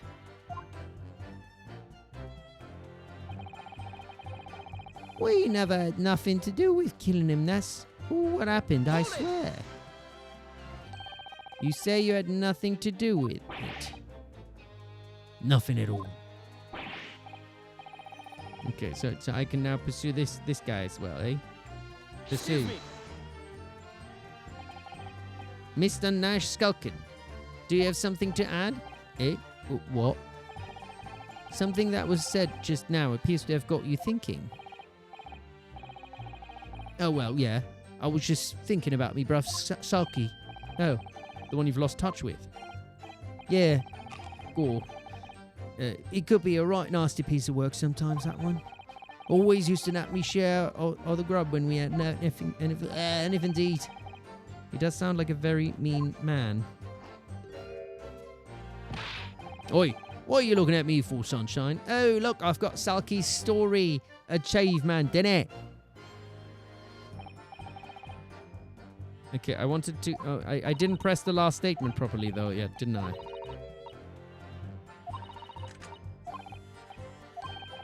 Yes, even less... okay. Success! A great success! I still have to press the last statement. I didn't finish pressing the last statement. Because I was all about the achievement. Okay, hold on. Let me just press the last statement, and then let's look at our evidence. We need to do this methodically, guys. Can't be lost again like I was just now. Taking me like ages to even figure anything out. You said you had nothing to do with it. Okay. Nothing at all. Nothing, Gav. Nothing. The old geezer went and shut himself in the back room, didn't he? Locked it was from the inside. We know it was because we tried to open it. What?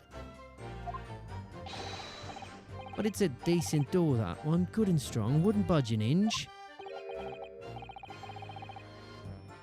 So in the end, the situation remains unchanged.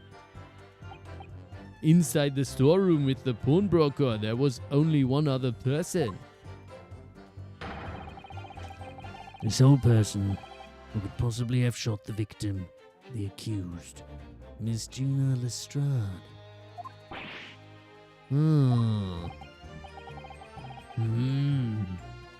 It would indeed appear so. What say you to that, counsel? I don't know. Was there anyone else apart from Gina who could possibly have shot Mr. Windibank? Yeah, there could have been. One of these two. Oh, Mr. and Mr. Skulkin. What? What's that look for?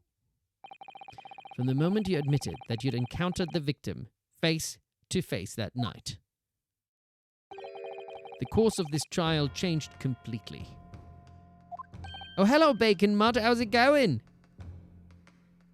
It did. What's your point, my learned friend? I didn't put any product in my hair. I forgot, so I don't feel as handsome as Barok today. But I'll try it with my voice. What's your point, my learned friend? The question we must answer is who could have shot Mr. Windibank? And it is the belief of the defense that the defendant is not the only possible answer at all. I am handsome too? Why, thank you. Wasn't fishing for a compliment, but thank you. I appreciate it anyway. You have my attention. In that case, let us return to this plan of the premises. The victim was killed in the storeroom, which was locked from the inside. Those are the facts, so pray, what other possible answer to the question of who shot the man could there be? counsel? You must now provide answers to the court in respect of 2 conundrums. Ooh, we haven't done any balloons yet today. 2 conundrums. I still look back at the video of Ouchie just going like this and it creating balloons on the screen. Nothing like that has happened again. No one made a movement that like the Apple AI kind of thought it was balloons. I'm very, very sad about that. 2 conundrums. 2 conundrums. 2, my lord? Twice as many chances to be right, maybe? That's very cute. There have been thumbs up from... Oh, really? I missed those. Indeed. Namely, I want a character to come... I want one of the characters to just do this accidentally or something, and then there just be lasers all over the screen. That'd be really good. That'd be so much fun, right? Just comes in like, oh, I didn't do no murder. I really didn't do any murder. And then just... Kazuma made a dislike? Whoa. He went like this? Did he go like this, though, and cause rain?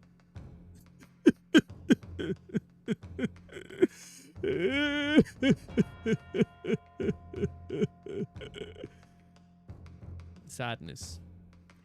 From what location did the culprit shoot the victim? And furthermore, where was the victim at the time? Kazuma. Oh, I haven't put my... I know why it took me so long earlier to come up with a solution. The reason was Kazuma wasn't there to guide me. So now we've got Kazuma back. He can give me inspiration. Like in D&D, right?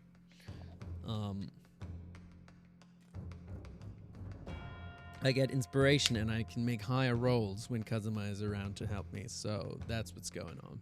That's what's going on. Isn't it really cute when he sits there? I love that it just kind of happens to fit pretty well and doesn't fall down. It's just like, it's just chilling here. Just chilling. Understood, my lord. Are you all right, Bruno? I'm not entirely sure. But there's one thing I am sure about. If I can prove that there's a credible new alternative to what happened, it would change Gina's prospects hugely. I think they could have just shot from outside the door, probably, right? So now, Time for some clarity. sure. I feel like I want to save before I'm gonna save. I feel like this is the final case. I have so little left. I'm just gonna die. Okay. Where from? Well, if you believe someone else could have killed the victim, indicate from where they... Well, I think they just shot from here.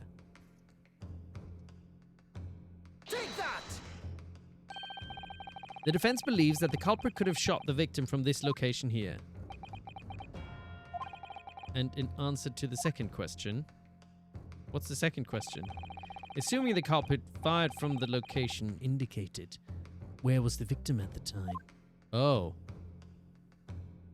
Well, here? Take that! The music stopped. The culprit shot the victim from outside the storeroom. He doesn't look happy. Continue. Mr. Winterbank died instantly from a bullet wound in his back. Looking at the stain of blood on the storeroom floor. See, maybe my earlier theory was correct. Maybe he was just shot in the back from the shop, and Gina saw it, and she was like, "Oh no, death!" Oh. And she had been threatening him with the gun because she wanted to get him to give her the manuscript from that Sholmes gave to Winterbank for safekeeping in order to show that he didn't lie to Iris, right? So that is what's happened. That's what's happened, and I'm there. I'm 100% there. Looking at okay, it doesn't appear that the body was moved after death, which tells us that he was almost certainly shot while he was in the storeroom. However, the crucial point is, where was the shooter when the fatal bullet was fired? So you are adamant that the shot was fired from outside the storeroom? Well, according to the Skulkin brothers' earlier testimony. I pulled my gun on him, and then he legged it through that door into the back room.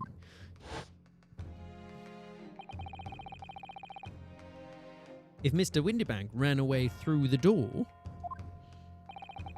we have to assume that the door was open at the time. Oh. So it was just open. Okay, I didn't come up with that solution. Oh. It was at precisely that moment, when the victim was fleeing for his life, that these brothers had the perfect opportunity to shoot the man in the back once he was inside the storeroom. Nah. Okay. What does he think about all this? Come to think of it, do you remember what the prosecutor said at the start of the trial? Moving on to the findings of Scotland Yard's coroner. His report states that the bullet entered the body on a rising diagonal trajectory. It means the victim was likely shot by someone significantly shorter in height than himself. I mean, that little guy looks like he's even shorter than Ginny. Poor man. Shot while he was running as fast as he could to safety. Ah, of course. He would have been leaning forward as he was running away. So even if the bullet was fired horizontally, it would still have entered his body on an upward trajectory. Okay. So, the culprit isn't necessarily someone shorter than Mr. Winterbank. Objection! I'm sure my learned friend can't have forgotten that the storeroom door was found closed and locked from the inside. You claim the victim was shot as he fled into the room. Do you also claim his corpse was dexterous enough to turn the key in the lock? But what if someone else locked the door? Yes, there is someone else who could have locked the storeroom door. Oh, Gina? Maybe because she was scared? Is that so? Very well then, counsel. Present your high...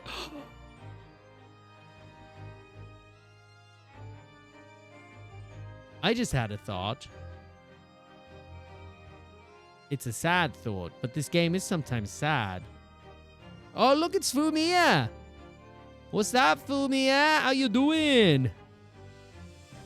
How's it going, Fumiya, in the chat? I have a could it be that they shot Mr. Winterbank? Gina locked the door from the inside because she was scared, and then in defense, she shot at them and accidentally shot Sholmes when he was coming in. So maybe Gina shot Sholmes, but in self-defense, like she didn't mean to. I feel like that would be in keeping with the game of like sad stuff happening. It was definitely a rat with the gun. Could be. Now don't reveal to me whether or not that's true, chat. Okay, it's just a theory though. It's possible. Anyway, very well then, counsel. Present your hypothesis to the court. In the scenario just described, the defense's assertion is that the victim was shot from outside the storeroom. It's just a theory. A TGAA theory. In which case, who shut and locked the storm door from the inside? Well, Ginny, obviously. Take that! It's gotta be Ginny. Obviously, the person who locked the door was the only other person inside the storeroom at the time. The defendant, Miss Gina. See, you know, one thing is that it would help if Gina just told us her perspective, right? Wouldn't that make things a lot easier if she just said, like, this is what happened? Objection! Matt, Pat. Yeah, I did watch a lot of game theory, actually. I really enjoyed those. But that's just a theory. A game theory. That's absurd. Why is that absurd? You're suggesting that the accused deliberately engineered the sealed room.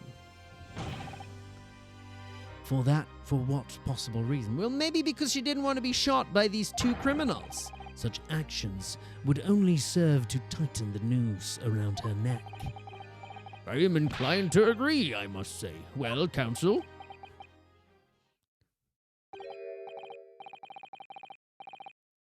Yes. That's a tricky one, that, isn't it? Is that how you respond to this? Wait. Should we do a thing again? I'll do a thing again. I'm just a silly boy who doesn't know. Anyway. Just like looking like Ledoux. Like a silly boy. Half-baked notions have no place in my courtroom, counsel. Remember that, please. What is that? Just lawyer... Huh?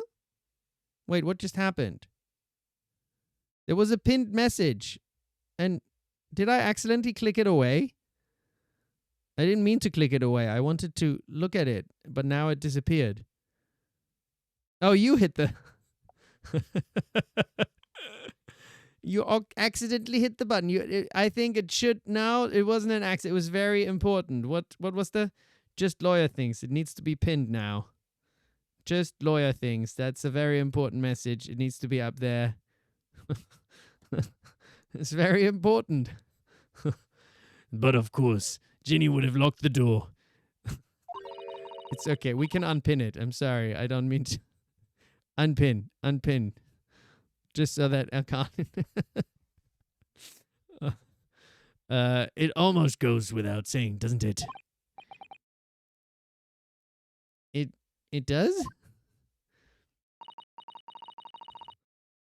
Well, if I was Ginny in that situation, I know I would have locked the door. Thank you, as quickly as I could.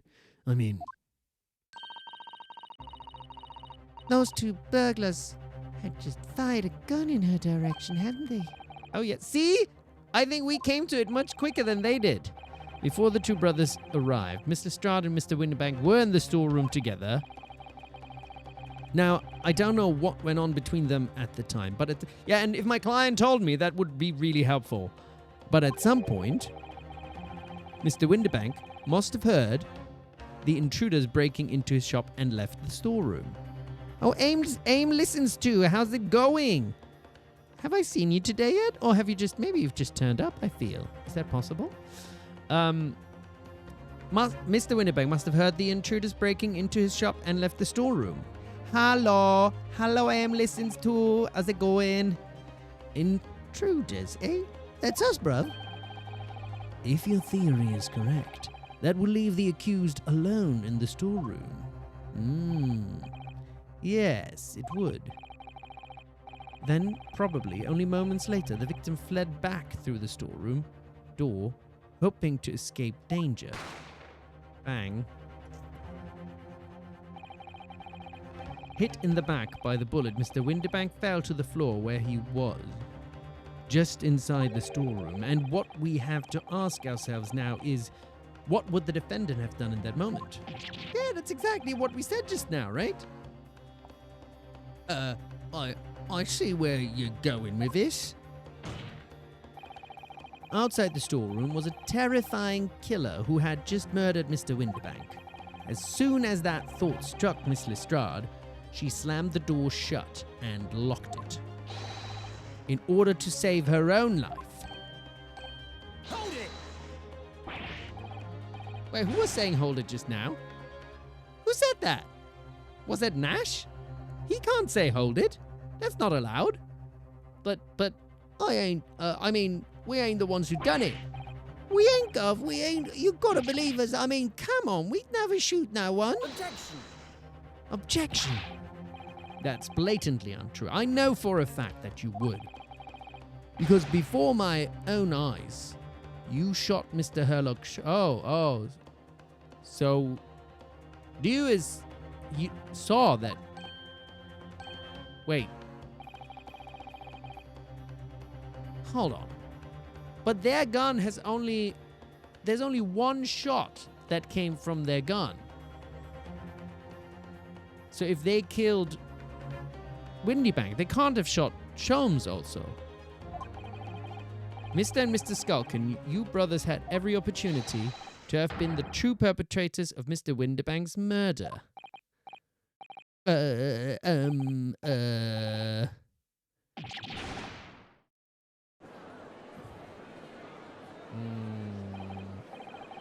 Where does this leave us? You mean to say it wasn't the pickpocket who shot the pawnbroker after all? I feel like Barok is going to be objection, and he's going to say exactly that, isn't he? That was amazing, Runo. All the members of the jury seem to be firmly on your side now. I know. First time ever. And probably the last. Well, I think you've done it. Surely they'll have to give a verdict of not. And now he says, Objection! oh, no, he doesn't say. He just laughs like a weirdo.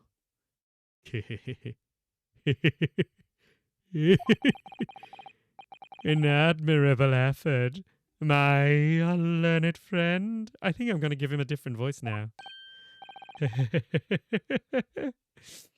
What's this now? He's laughing. You are finding the situation amusing, Lord Van Zieks? I myself find the defence's argument most persuasive. I dare say, such Chicanery is the bread and butter of the street performers in your provincial eastern nation. But such blatantly malicious conjuring tricks amount to nothing more than inexcusable pettifoggery here. What? The hypothesis you put forward so ostensibly credibly cannot and will not stand. Because, you see, it contains a fatal flaw. A fatal flaw? Do you mean to tell me that you're unaware of your logic's failing? I say, Lord Venzigs, might be an idea to explain this bally conjuring trick or whatever it is to the troops on the ground, The fatal flaw in my learned friend's argument is really very simple to understand. Assuming you're not too dim-witted to count bullets. By George, count bullets? Oh dear. He noticed then. Huh? What? What's everyone talking about? Counsel, Yes, sir. tell the court how many bullets were found at the scene of the crime. See, that is what I said, right? That's what I said. Two bullets. Correct. The first, that which hit the victim in the back, ending his life. And the second, that which struck the detective, Mr. Sherlock Holmes, on his arrival at the scene. Indeed.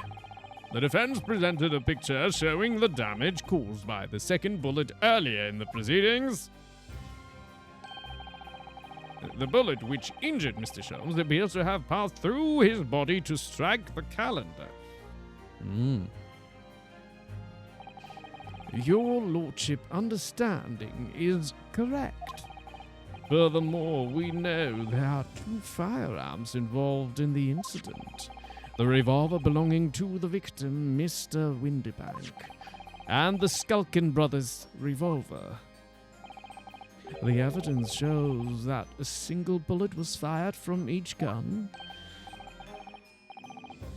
Yes, indeed it does. A single bullet from each. Now then, my learned friend. You yourself told the court only moments ago that these two brothers shot Mr. Sherlock Holmes right before your eyes. Yes, I did. Oh my goodness, I think you'll find that if the single bullet that was fired from the brother's gun hit Mr. Sholmes, it means Windybank not shot by same gun. Stop. Only one bullet. Stop. Exactly. Yes. This Nipponese street performer presented an ostensibly credible argument. However, it was never anything more than a diversionary trick with no hope of standing up to scrutiny.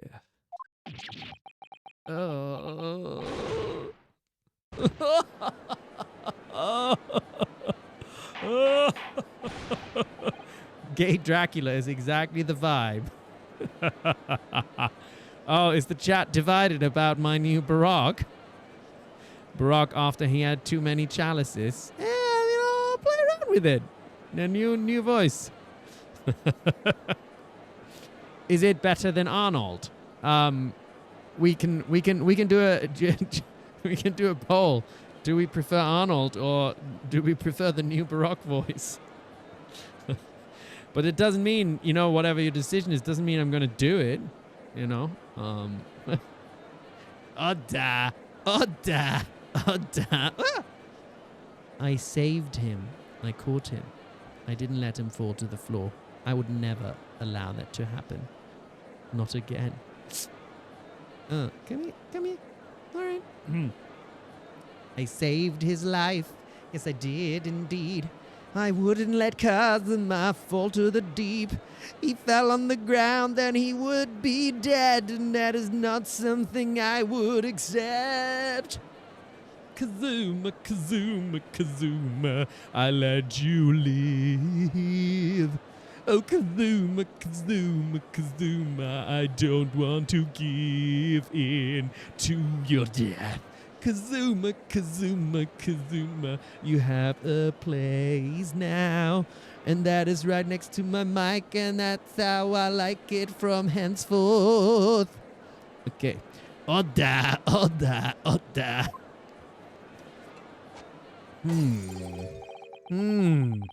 Pray, forgive the discourtesy of flinging the dregs of this hallowed nectar in the public gallery. I feel like this voice works really well with him throwing the bloody bottle around, doesn't it? Doesn't it? Lord Van Zeeks. But this court needs to open its eyes. The accused, Miss Gina Lestrade, is no ordinary girl. Despite her young years, she can regrettably no longer be described as a juvenile. No, the person in the dock is far from a law-abiding citizen. She has a past riddled with criminal conduct. The truth is, the accused broke into the pawnbrokery on the night in question with loathsome intent. As we can see beyond doubt in this print, which depicts her threatening the victim with the murder weapon. Ooh. And I have here in my possession one more piece of evidence the prosecution wishes to present. That disc. I'll be taking that, whatever it is, McGildred's down to the yard. Thank you very much. No, don't give it to him. It's mine, it is, it's mine. I'm sorry, miss, But anything belonging to McGildred has to be taken into in as evidence now. That's right. Yes, that music box disc. McGildred's music box disc. The very day before the hateful murder of Mr. Windybank, the accused attempted to make off with this article, which clearly doesn't belong to her. Oh, 92% for my new voice. Why, I think it is decided then. He shall be this voice and not Arnold. Which clearly doesn't belong to her. And with none of the subtlety of the pickpocket, I might add, but by brute force and brazen impudence. Good gracious! Make no mistake. Any sympathy for the accused on account of her years is misguided and dangerous. There are no depths to which this girl would not stoop if pushed, no crimes she would not commit. The court forgets that fact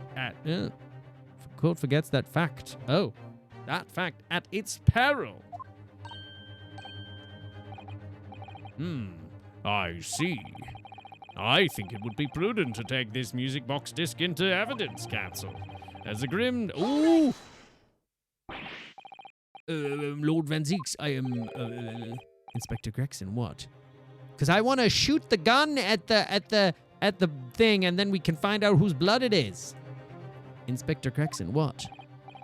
Yes, Inspector... We had a meeting yesterday at the yard with the prosecution service, and I think it was agreed that that disc wouldn't be used as evidence. What's this all about? Why is the inspector acting strangely? The ginny gun. I want to shoot the ginny gun. That's the first time he said anything to Van Zeeks at all. I am unaware of any such meeting. But those were the instructions right from the top. The government bigwigs were insistent. Well, I don't care. We're in court now, so... Inspector, I am the prosecutor, and I alone determine how to present my case. Your warning is noted. Thank you. The prosecution wishes to proceed with submitting this disc as evidence, my lord. Indeed, bailiff. The music box disc has been entered into the court record. Let's shoot it. Let's shoot the gun at it. Let's shoot the gun. The prosecution... Can we shoot the gun at it? I want to shoot the gun at it. Let's shoot it. Shoot it. Shoot the blood. Oh, Runo, look. This is blood. Yes, you're right. Just a small smear, but definitely blood. Actually, I feel as though I might have noticed that before. Haha, then it's my time to shine again. I thought I'd be waiting forever. All right, hold still with that disc, Runo, while I shoot my gun at you. Can we get this done quickly, Iris? In a flash. Okay. Whose is it? Whose is it? Purple. Green. Blue. Green. That means it's Sherlock's. A lovely bright shade again. Wait, that color. What is it?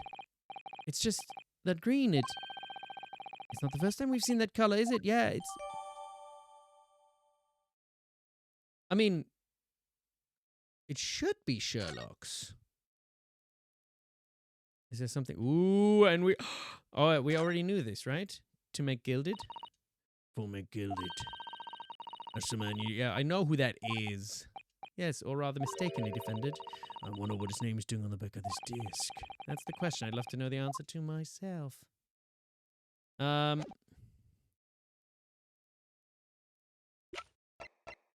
it might not be Sholmes's blood. It might be someone else's blood. We haven't confirmed it. We assumed it must be Sholmes's blood because Sholmes was shot at.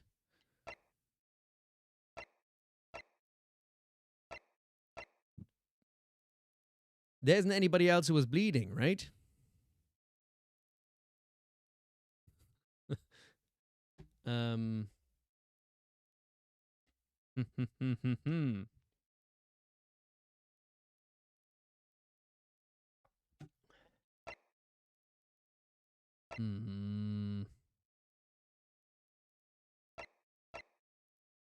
So who could it be?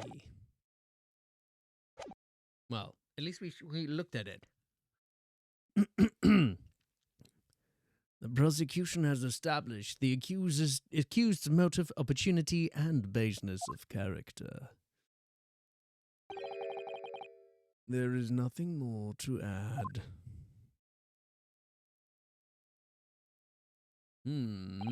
So dramatic, isn't he? Who wanted the disc in the first place? Eggert Benedict. Was he bleeding at some point? Ladies and gentlemen of the jury, I await your informed decision and rest my case. Was Eggert Benedict bleeding? I don't believe it. I had the jury on my side for once for all of 5 minutes. Oh dear. It wasn't even for 5 minutes, Runo. My lord. I wonder if I might say something at this point. Proceed, Mr. Foreman. Been stumbling about in a bit of a fog up until now, if truth be told, but all of a sudden... The answer's barely obvious to me and my men. There's only one thing for it. Oh no. Very well. The court will hear from the jury. Ladies and gentlemen, you will present your leanings as to the defendant's cover. Oh no. Guilty. Oh no. Guilty. Oh no. Guilty. Oh no. Guilty. Guilty. What? He doesn't even understand any of it. Ah, shites. Okay, I feel like I have then time for one summation examination. I think we can do this. Unless it takes like 3 hours. I hope it doesn't take 3 hours. We have a consensus among the jury, it seems. When you have eliminated the impossible, whatever remains must be the truth. That's my line. I wrote that for Hurley. Yeah. How dare you use it against us? Don't worry, Iris. I don't think we're finished yet. There's still more to this case than we realize. There must be, because there's one thing that I'm absolutely certain of. Gina didn't shoot Mr. Windybank. That's beyond any doubt. Very well. We will proceed with the second summation examination of the day. Mr. Foreman, are you and the other jurors ready? Carried out squadron is primed and ready for action, sir. Very good. So, ladies and gentlemen of the jury, you will each explain on what grounds you have now determined the defendant to be guilty.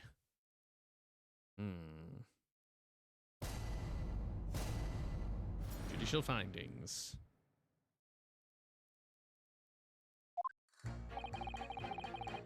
Once a rogue, always a rogue, I say. Different breed to us law-abiding citizens. As only 2 bullets were found at the scene, I would say the whole case is done and dusted. You don't need a stereoscope to see the truth here. Every which way you look at it, it was that pickpocket. I never imagined that simple operation would cause me such grief. The accused attempted a theft on the previous day. I can see I'm in for a busy day ahead. I'm ballistics expert. I have seen many shootings. There is nothing I do not know about guns. Okay. It would seem there is little remaining room for doubt. I have to admit, I was rather bowled over by the argument put forward by the chap in the black. But when that fell apart like a house of cards, I saw that I'd jolly well been hoodwinked. Well, no more. All courtroom is turning against me. It's not fair. Iris? That prosecutor's being mean. Just because Jenny's done some things she shouldn't have done in the past doesn't make her a murderer. Indeed it doesn't.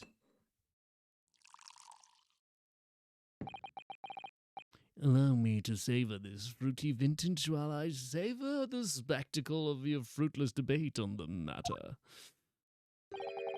Here's to the truth coming out eventually.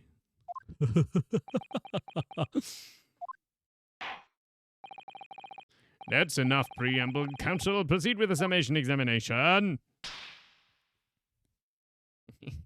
Okay, come on, guys. I can do this. I can do this. Yes, my lord.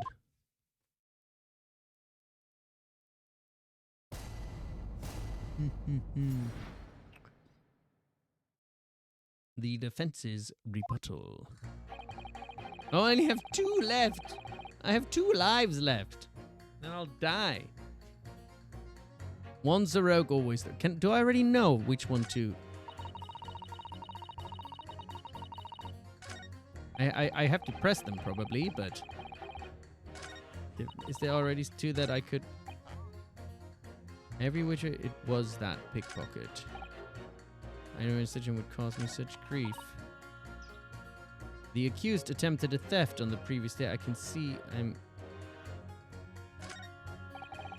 there's nothing I do not know about guns. I guess we'll need to press maybe.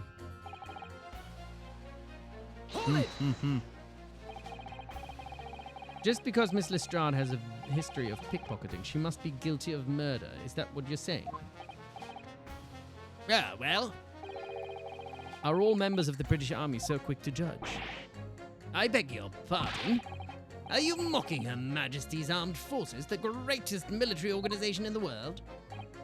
No, I'm simply illustrating my point. Making assumptions about people because they're a soldier or a pickpocket is wrong and dangerous. Well, yes. Might have a point there, I suppose. Let's not forget the girl had already shown she had it in her from before. She's clearly a criminal sought through and through. Can't deny it. When you say that she'd shown she had it in her, are you referring to this? Exactly. Tried to swipe that only a day earlier, Or am I mistaken? Not exactly. Given that I was actually there at the time, it's hard to refute that. I've never actually seen the real thing. I can't wait to... Oh, what happened to Iris? I can't wait to have a closer look at it. That deep voice is getting on my throat. She's just gonna have a higher voice for a moment. Oh yes, of course. Mr. Sholmes did use his... No, that's me. Mr. Sholmes did use his caramel bus to make a copy of the disc, didn't he? And then he ordered every type of music box he could find from across Europe. That's right, her voice changer lost battery. That's what happened. We still don't know what tune it plays, though, do we? But I'd love to see how the original compares to Hurley's copy. McGilded's disc. Could it be a clue somehow? Perhaps we should examine it in more I mean, we just did.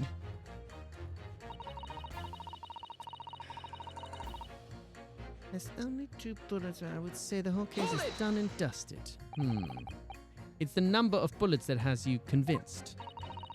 Only 2 bullets were fired, and the 2 guns that fired them have been examined by the police. When the parlor maid asks me how many are invited for dinner, I always tell her to count the table settings. Well, that's logical, I suppose. Although, Yes. sometimes after dining, crockery does go missing. 1 or 2 guests, rather like the fine china. Does your employer dine with thieves? So I suppose, if there was another bullet somewhere of which we were unaware, I'd have to reconsider my position. 3rd bullet somewhere on the scene.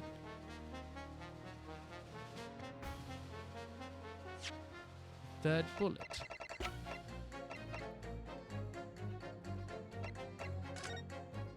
A 3rd bullet. Is that possible?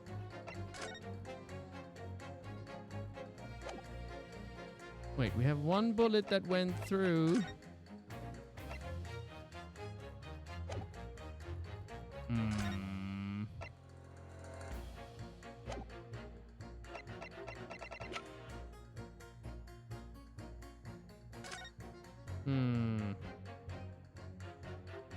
A 3rd bullet. A 3rd bullet, you say? I don't know anything about a 3rd bullet. I mean, it would have to be from another gun, wouldn't it?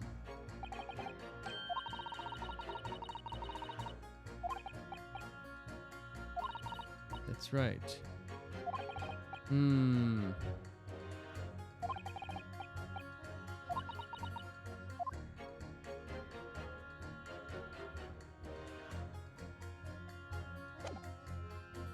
I mean,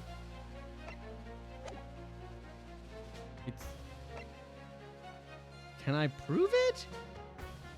I don't think I can prove it.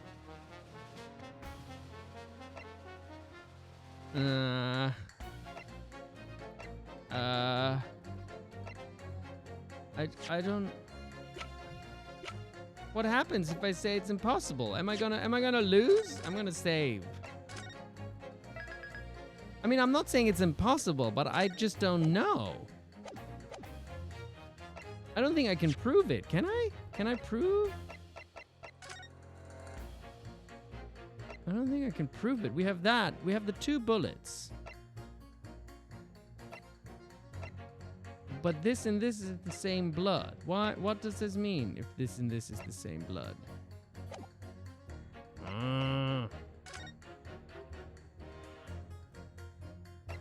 East End of London.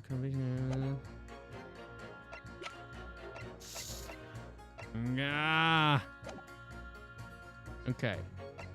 Okay, I don't know then. Unfortunately, only 2 bullets. Okay. Yes, I know. Right. And I don't imagine the good men of Scotland Yard would have overlooked anything. If I missed a bullet while I was cleaning his lordship's office, well, I should receive a sound scolding, I don't doubt. And T should receive a visit from the police, perhaps? Sounds like a crime scene to me. A third bullet? It would completely turn things around if there was one, wouldn't it? Do you think we might find one lying around somewhere?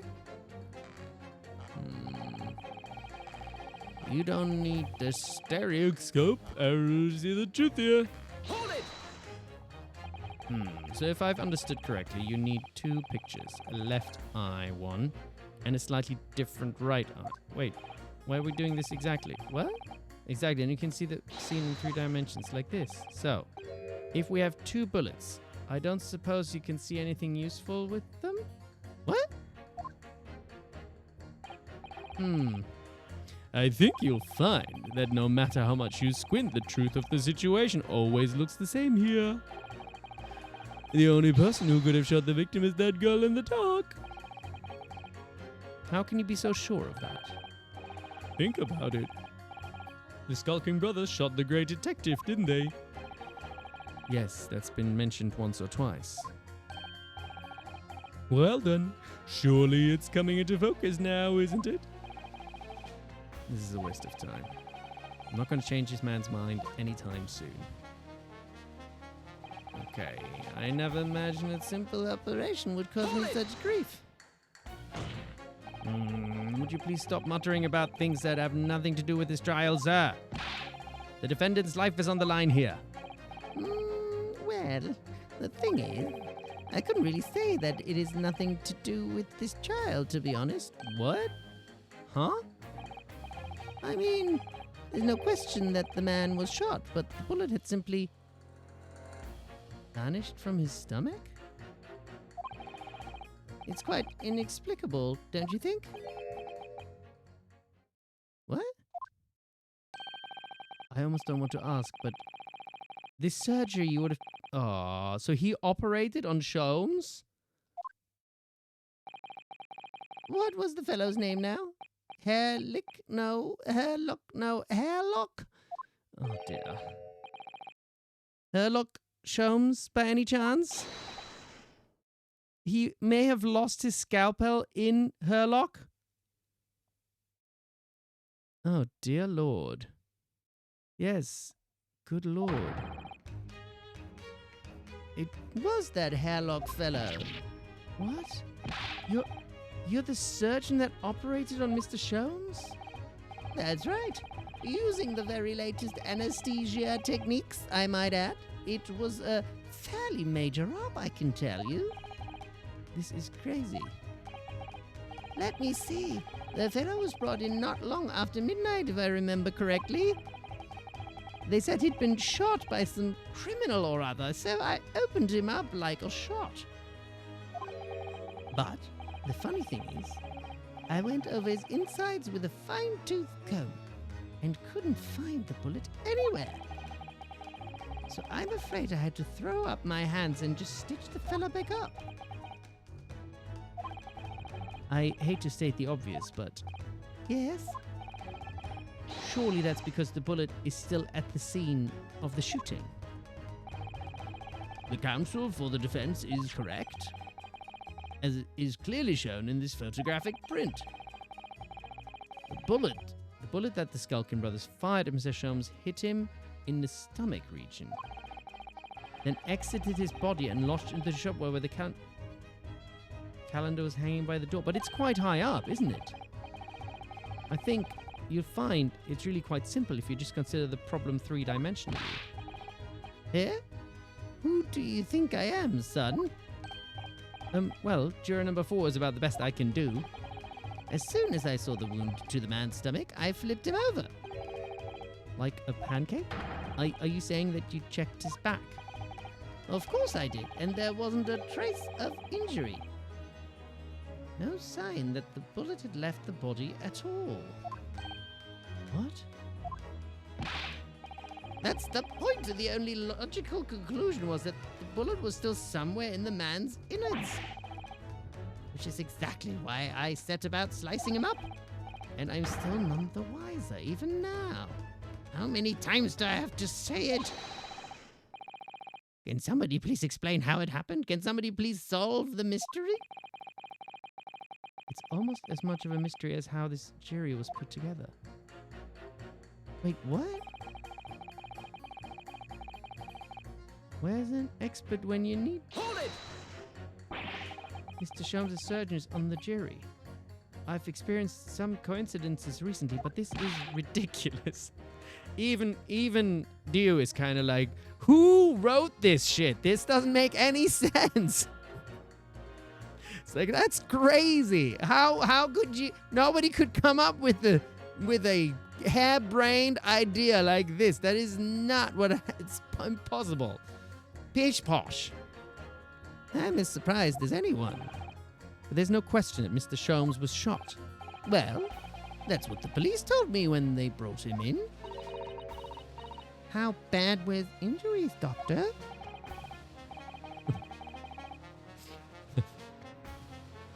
He was in a bad way. He'd lost a huge amount of blood, you know. And I suspect he was shot at quite close range, too. Oh no, please don't clip that. I don't mean that to be. Because his skin was badly burned. I mean, this is all online now, isn't it? So, because his skin was badly burnt around the point of entry. Burnt? As I said, I flipped the fella over and examined his back, but there was no sign of an accident, which is why I thought I'd better locate the lug and pop it out. And yet you say you found no bullet inside the patient. Well, I wouldn't have done, would I? Because it's in the wall of the pawnbrokers. But how did it get there? I need someone to solve this mystery before it drives me to insanity. If only there was some expert in ballistics who could help. Even if he looked extremely untrustworthy. Okay, so this is clearly our Russian fella that has to be asked now. So we have a disappearing bullet on our hat. Okay, so Hold it! we're just going one by one, but clearly we have to ask our terrorist because he's a ballistics expert. What do you mean you're in for a busy day? Forgot to say, stop. Do excuse me, stop. I am a communications officer. Stop. A communications officer. Does that have something to do with sending telegrams? Everything from personal messages written by members of the public to the latest news in the capital. I convert all the messages into Morse code and tap it out to the entire world electronically. Oh, tourist, not terrorist. Oh, whoopsie, got that all mixed up. To the entire world? Thousands of miles of cable under the sea. Stop. Worldwide communication networks. Stop. Information transmitted to and from all corners of the globe. Stop. Ah, yes. She was getting equally worked up about radio waves or the like before, wasn't she? I specialize in communicating communicating information from government departments and newspaper offices. I see. I'm sure I shall have to wire the newspaper reports of today's guilty verdict later. So no sleep for me tonight, I imagine. Let's just finish the trial first, shall we? Shall we? I am ballistics expert. I have seen many shootings. There is nothing I do not know about guns. It's very subtle, yes. I thought you were just a tourist?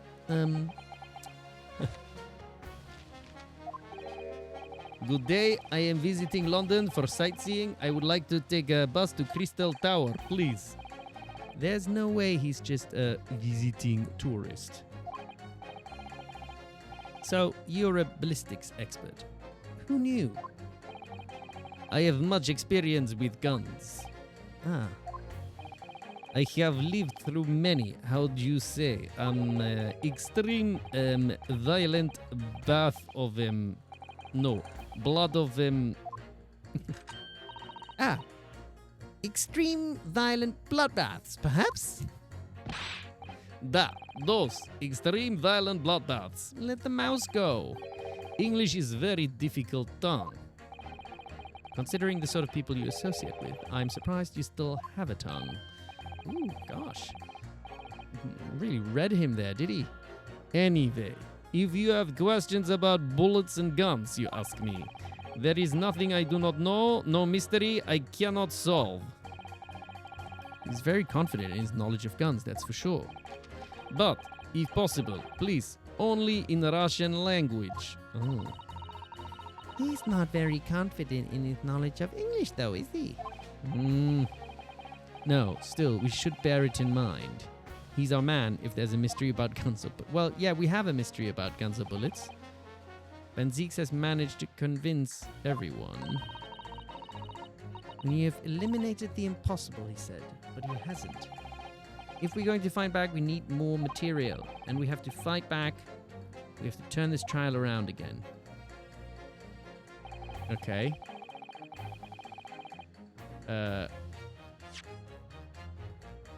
So I have to pit. I cannot... Oh, so clearly I have to...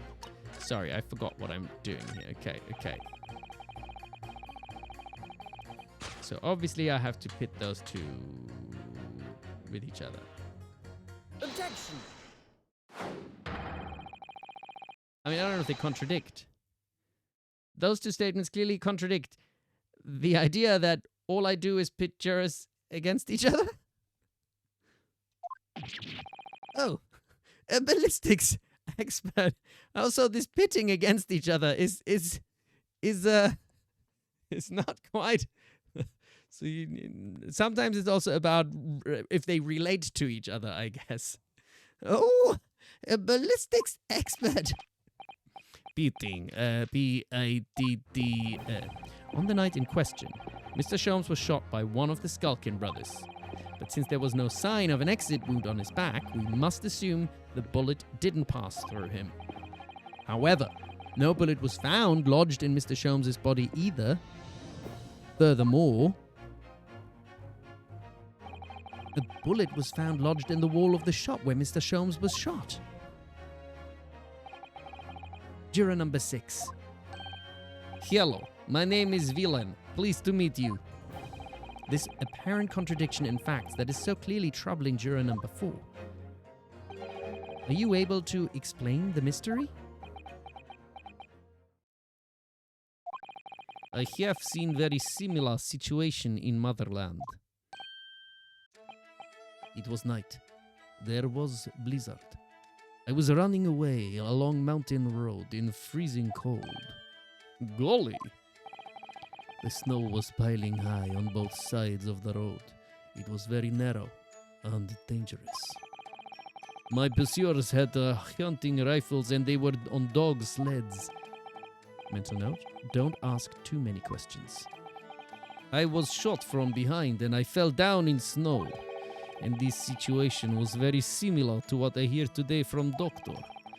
They could not find the bullet in my body. And no sign of the, how you say, exit wound. Then where did the bullet go? Bullet never hit me. Well, if it never hit you, why did you fall down? Bullet hit frozen wall of ice, very close to my side. What? One small piece, very sharp, broke away from lump of ice and pierced my body. I made a deep wound that looks just like... It made deep wound that looks just like bullet wound. Oh. Good gracious. Of course, piece of ice quickly melted inside me. And that is solution to mystery of disappearing bullet. Ah. Who wrote this coincidence? Oh, we got a little clippy clip. Thanks for that.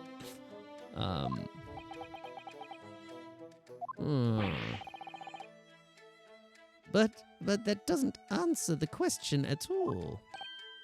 The shooting happened in a pawnbroker's shop. Not some snowy mountain road in another country. Just an idea, but we might not be looking at exactly the same scenario here. Runo?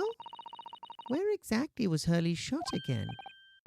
Well, according to the report in his stomach, sort of around this area, I think. Well, that's precisely where he always wears a little pouch on his belt. pouch. Actually, I might have noticed something like that. Yes, a pouch. It's where he keeps 3 glass vials of very dangerous chemicals that he uses in his investigations. What? Really? Doctor, where's the pouch Mr. Sholmes was wearing? Well, the fellow had nothing like that on his person when he arrived at the hospital, as far as I remember. Ooh, if I may. Lord Van Ziegs. While I realize it is forbidden for the prosecution to interject during a summation examination, I should inform the defense that I have the pouch in question in the antechamber outside the courtroom. Sorry? Yes, I understand it. When the police arrived on the scene and found Mr. Sholmes injured, they removed the pouch in order to assess the wound. Thank goodness, I thought I was getting forgetful for a moment. Since then, it has been in my safekeeping along with all other evidence relating to the case. Because I like keeping things safe and to myself. I can personally vouch for the fact that it has not been touched since the incident occurred. Very well. While extremely unconventional during a summation examination, I must demand that the prosecution presents the item in question with all speed. Bring forth Mr. Sherlock Sholmes' pouch. I see. So this is the pouch worn by Mr. Sholmes on the night in question, is it? Look at that. One of the vials is broken and the leather around it is scorched black. It's almost as if the vial exploded. Is that how you spell vial? Or is it a vial? Exploded?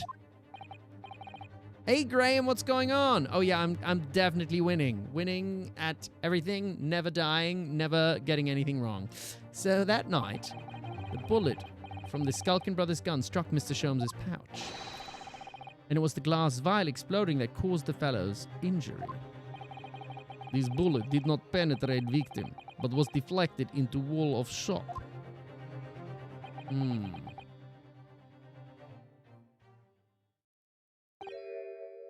A delightfully complex aroma. Why is he talking about his wine? Is that what he's doing? Well, it would appear that one mystery has been solved at least. Though it has no bearing on the truth of this case.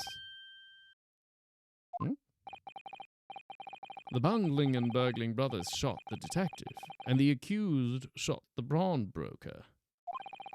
The pertinent facts of the case remain unaltered. But at least the mystery is solved. I can sleep easy tonight. Thank you, young man. Thank you very much. Glad I could help.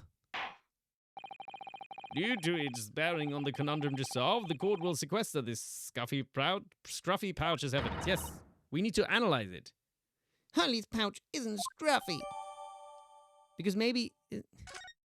we need to analyze it. We need to analyze the scruffy pouch. Come here, scruffy pouch.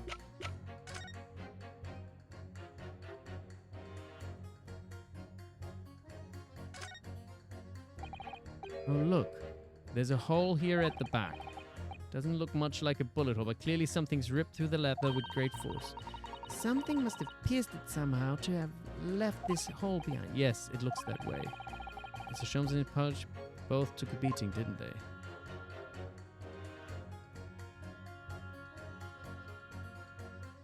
I'm kind of like hoping that I still find a bullet here, but I don't think that's the case, is it? Does it look like a bullet? No, it doesn't look like a bullet, does it?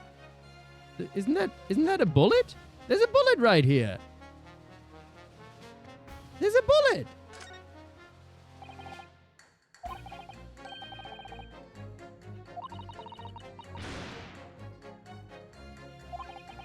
big explosion. Well, Hurley's potions can be amazing, useful for investigation. But they're also quite safely, at least. They're very dangerous. I'm sure that's when the Camericans I would have ignited. Note to self, always walk on the... But there's a bullet right there. How do I... There's literally... from here, maybe. There's a bullet. Oh, the strap is broken. Look. Let me see. There it is. There it is. There's a bullet. We found a bullet. What the? Iris. Look. Behind where the broken vial was. Do you see? That's the Skulkin brother's bullet. What a stroke of luck that it hit his pouch. This is an amazing discovery. What this means is there were 3 bullets fired at Windy Banks that night. 3! We found exactly what the juror was talking about. The 3rd bullet. It's time to press that juror again, I think.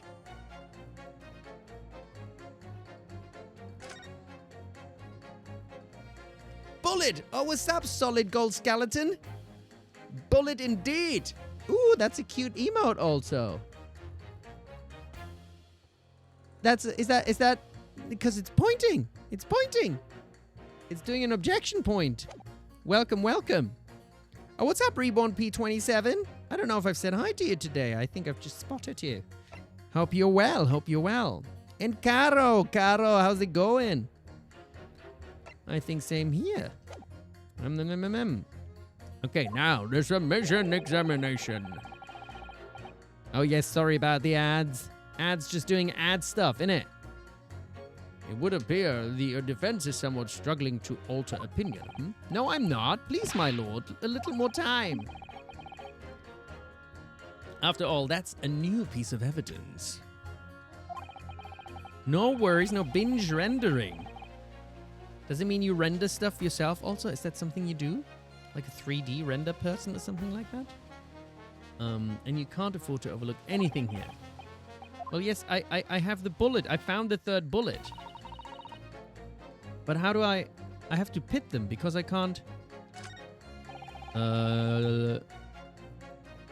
Well, him, because we found another... You don't need a serious hope. There's only 2... Ah, that's the one. Hold it! We found a 3rd bullet. It's the number of bullets that has you convinced. Only 2 bullets were fired, and the 2 guns that fired them have been examined by the police. As in shading and drawing. Oh, very cute. Oh, yes. Wait. Nifty has sent me also a new emote, I think. Sorry, I haven't had the chance to upload it yet. And also Kitchen has sent me a new emote also that I haven't uploaded. I was so busy with setting up my room for the other stream, for the stream release thing. But that will all be ready for the next stream as well. I'm gonna upload it. So very exciting, very exciting. When the parlor maid asked me how many are invited for dinner, I always tell her to count the table settings. Well, that's logical, I suppose. Although, yes, sometimes after dining, crockery does come in. 1 or 2 guests rather like the fine china. Okay, so I can't present. If there wasn't... Well, we do have another bullet, but we can't, so we have to pit. Oh, yeah. Oh, I can prove it. Yes, I can prove it. There we go. Allow me to show you, then, the 3rd bullet. Well, it's literally right here, isn't it? The 3rd bullet. Present. Take that! Take that! You heard your name, then got ads. Oh, sorry, solid gold skeleton. Yes. Hello. I think you had a pointy emote, so I enjoyed that very much also. Here it is. Look, he's smug again. Here it is. We've discovered it just now. Yes, On the night in question in Winterbank's pawnbrokery, another bullet was fired. Hold it! Oh. What are you upset about, Vinzies? What is this new trickery, you Nepalese conjurer? Where did you find that bullet? I knew nothing about it. It was lodged inside Mr. Sholmes's pouch. What? Oh, he's getting very upset. He's getting very upset. What? This pouch was removed from around Mr. Sholmes's waist before he was taken to hospital. And since then, it has been touched by no one. That's exactly what he said. Do you mean to say the shot fired by the Skulkin brothers that night? Yes. As your lordship has surmised, it hit this pouch. But that makes no sense whatsoever.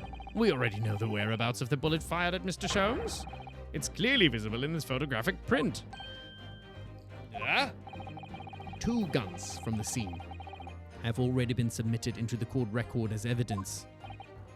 Yes, that of Mr. Winterbank and that belonging to the Skulkin brothers. And examination of both guns revealed that only a single bullet had been fired from each. Huh? But that was me. That's right. We now know that on the night in question, 3 bullets were fired. However, only 2 bullets were fired from the guns recovered from the crime scene. Ooh, balloons! And until that incontrovertible inconsistency is somehow explained, we cannot and must not pass judgment. I'm Barok, and I am hurt. My feelings are hurt because I have been wrong again. Oh no! Oda. While this summation examination remains incomplete, the court has been presented with new facts. Facts that would appear to shake the very foundations upon which the case against the defendant has been built. As is my prerogative in this situation, I hereby temporarily suspend the summation examination. By Jupiter! What? Bailiff, bring the witnesses back to the stand at once. Whoa. Okay.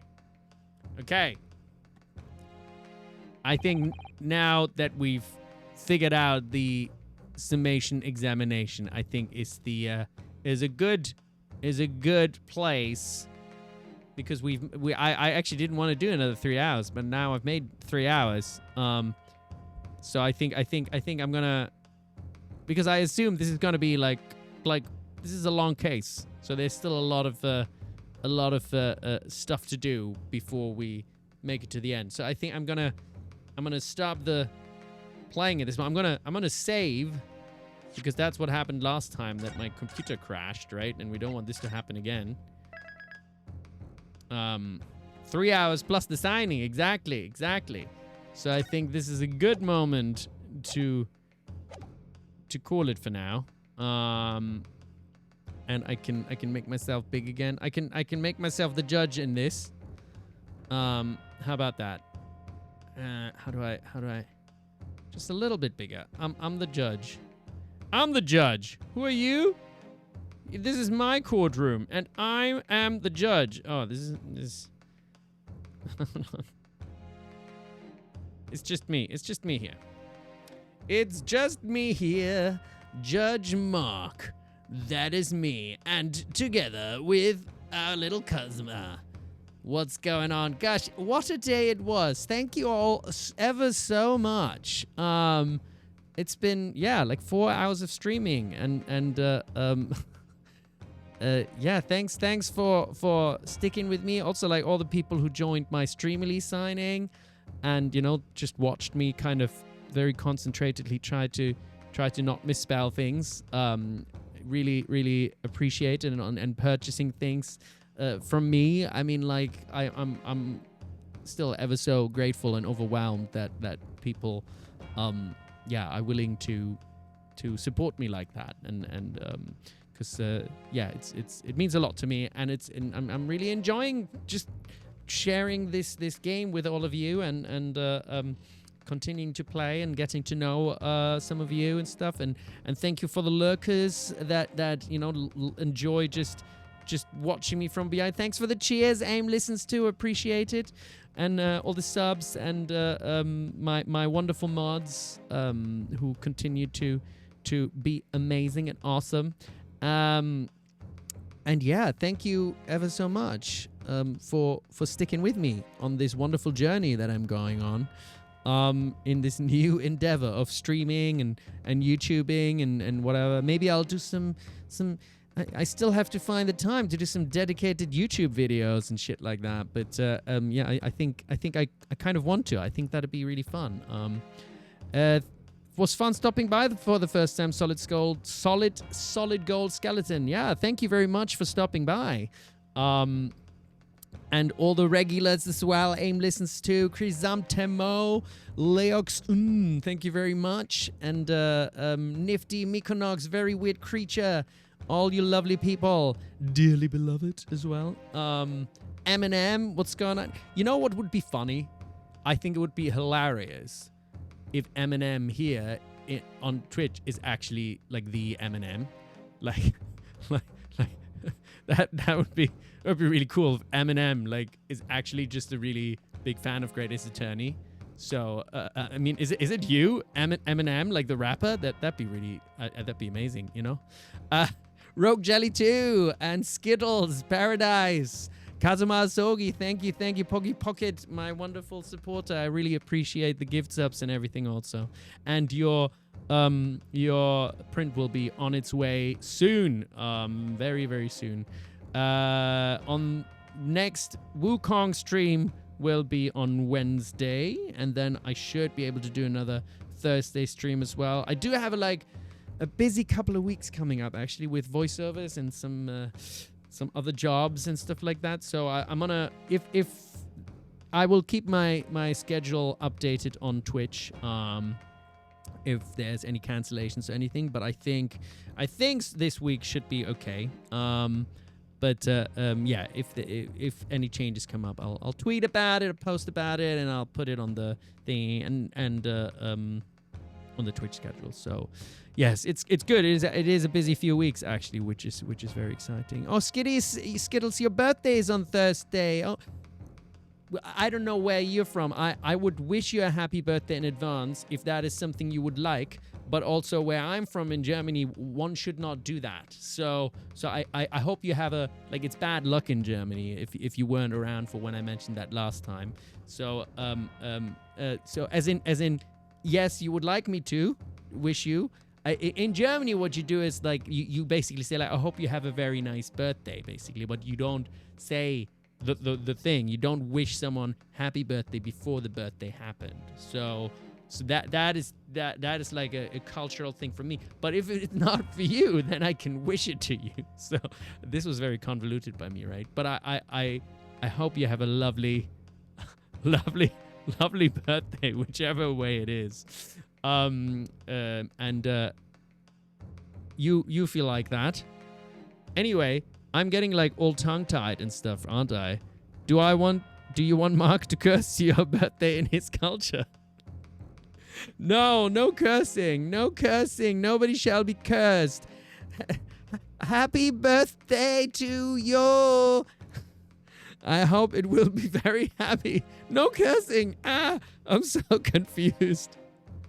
Anyway, Kazuma is not confused. Kazuma is very happy. And although he's a little hot, so he needs a little bit of a fan, just wave towards him. But yes, best birthday ever. And a little bit of lasers just to end with, because who doesn't love lasers? So show you the fan. You like to see the fan? I don't even know. I found it in a box earlier when I was looking around for stuff. Oh no! See, I caught him again. I'm a good Kazuma catcher. I always catch the Kazuma. Thank you very much. I'm glad you like the fan. Anyway, I ramble, but it's been good. It's been a good day. Thank you all ever so much. And if you want to join my Wukong stream, that'll be on Wednesday. So that'll be the next one, and then probably Thursday we continue with this, and we're gonna get through TGAA as well, innit? That's the plan. All right. Okay, I'm gonna go even bigger now, and wish you all a very good night as I disappear into the ether.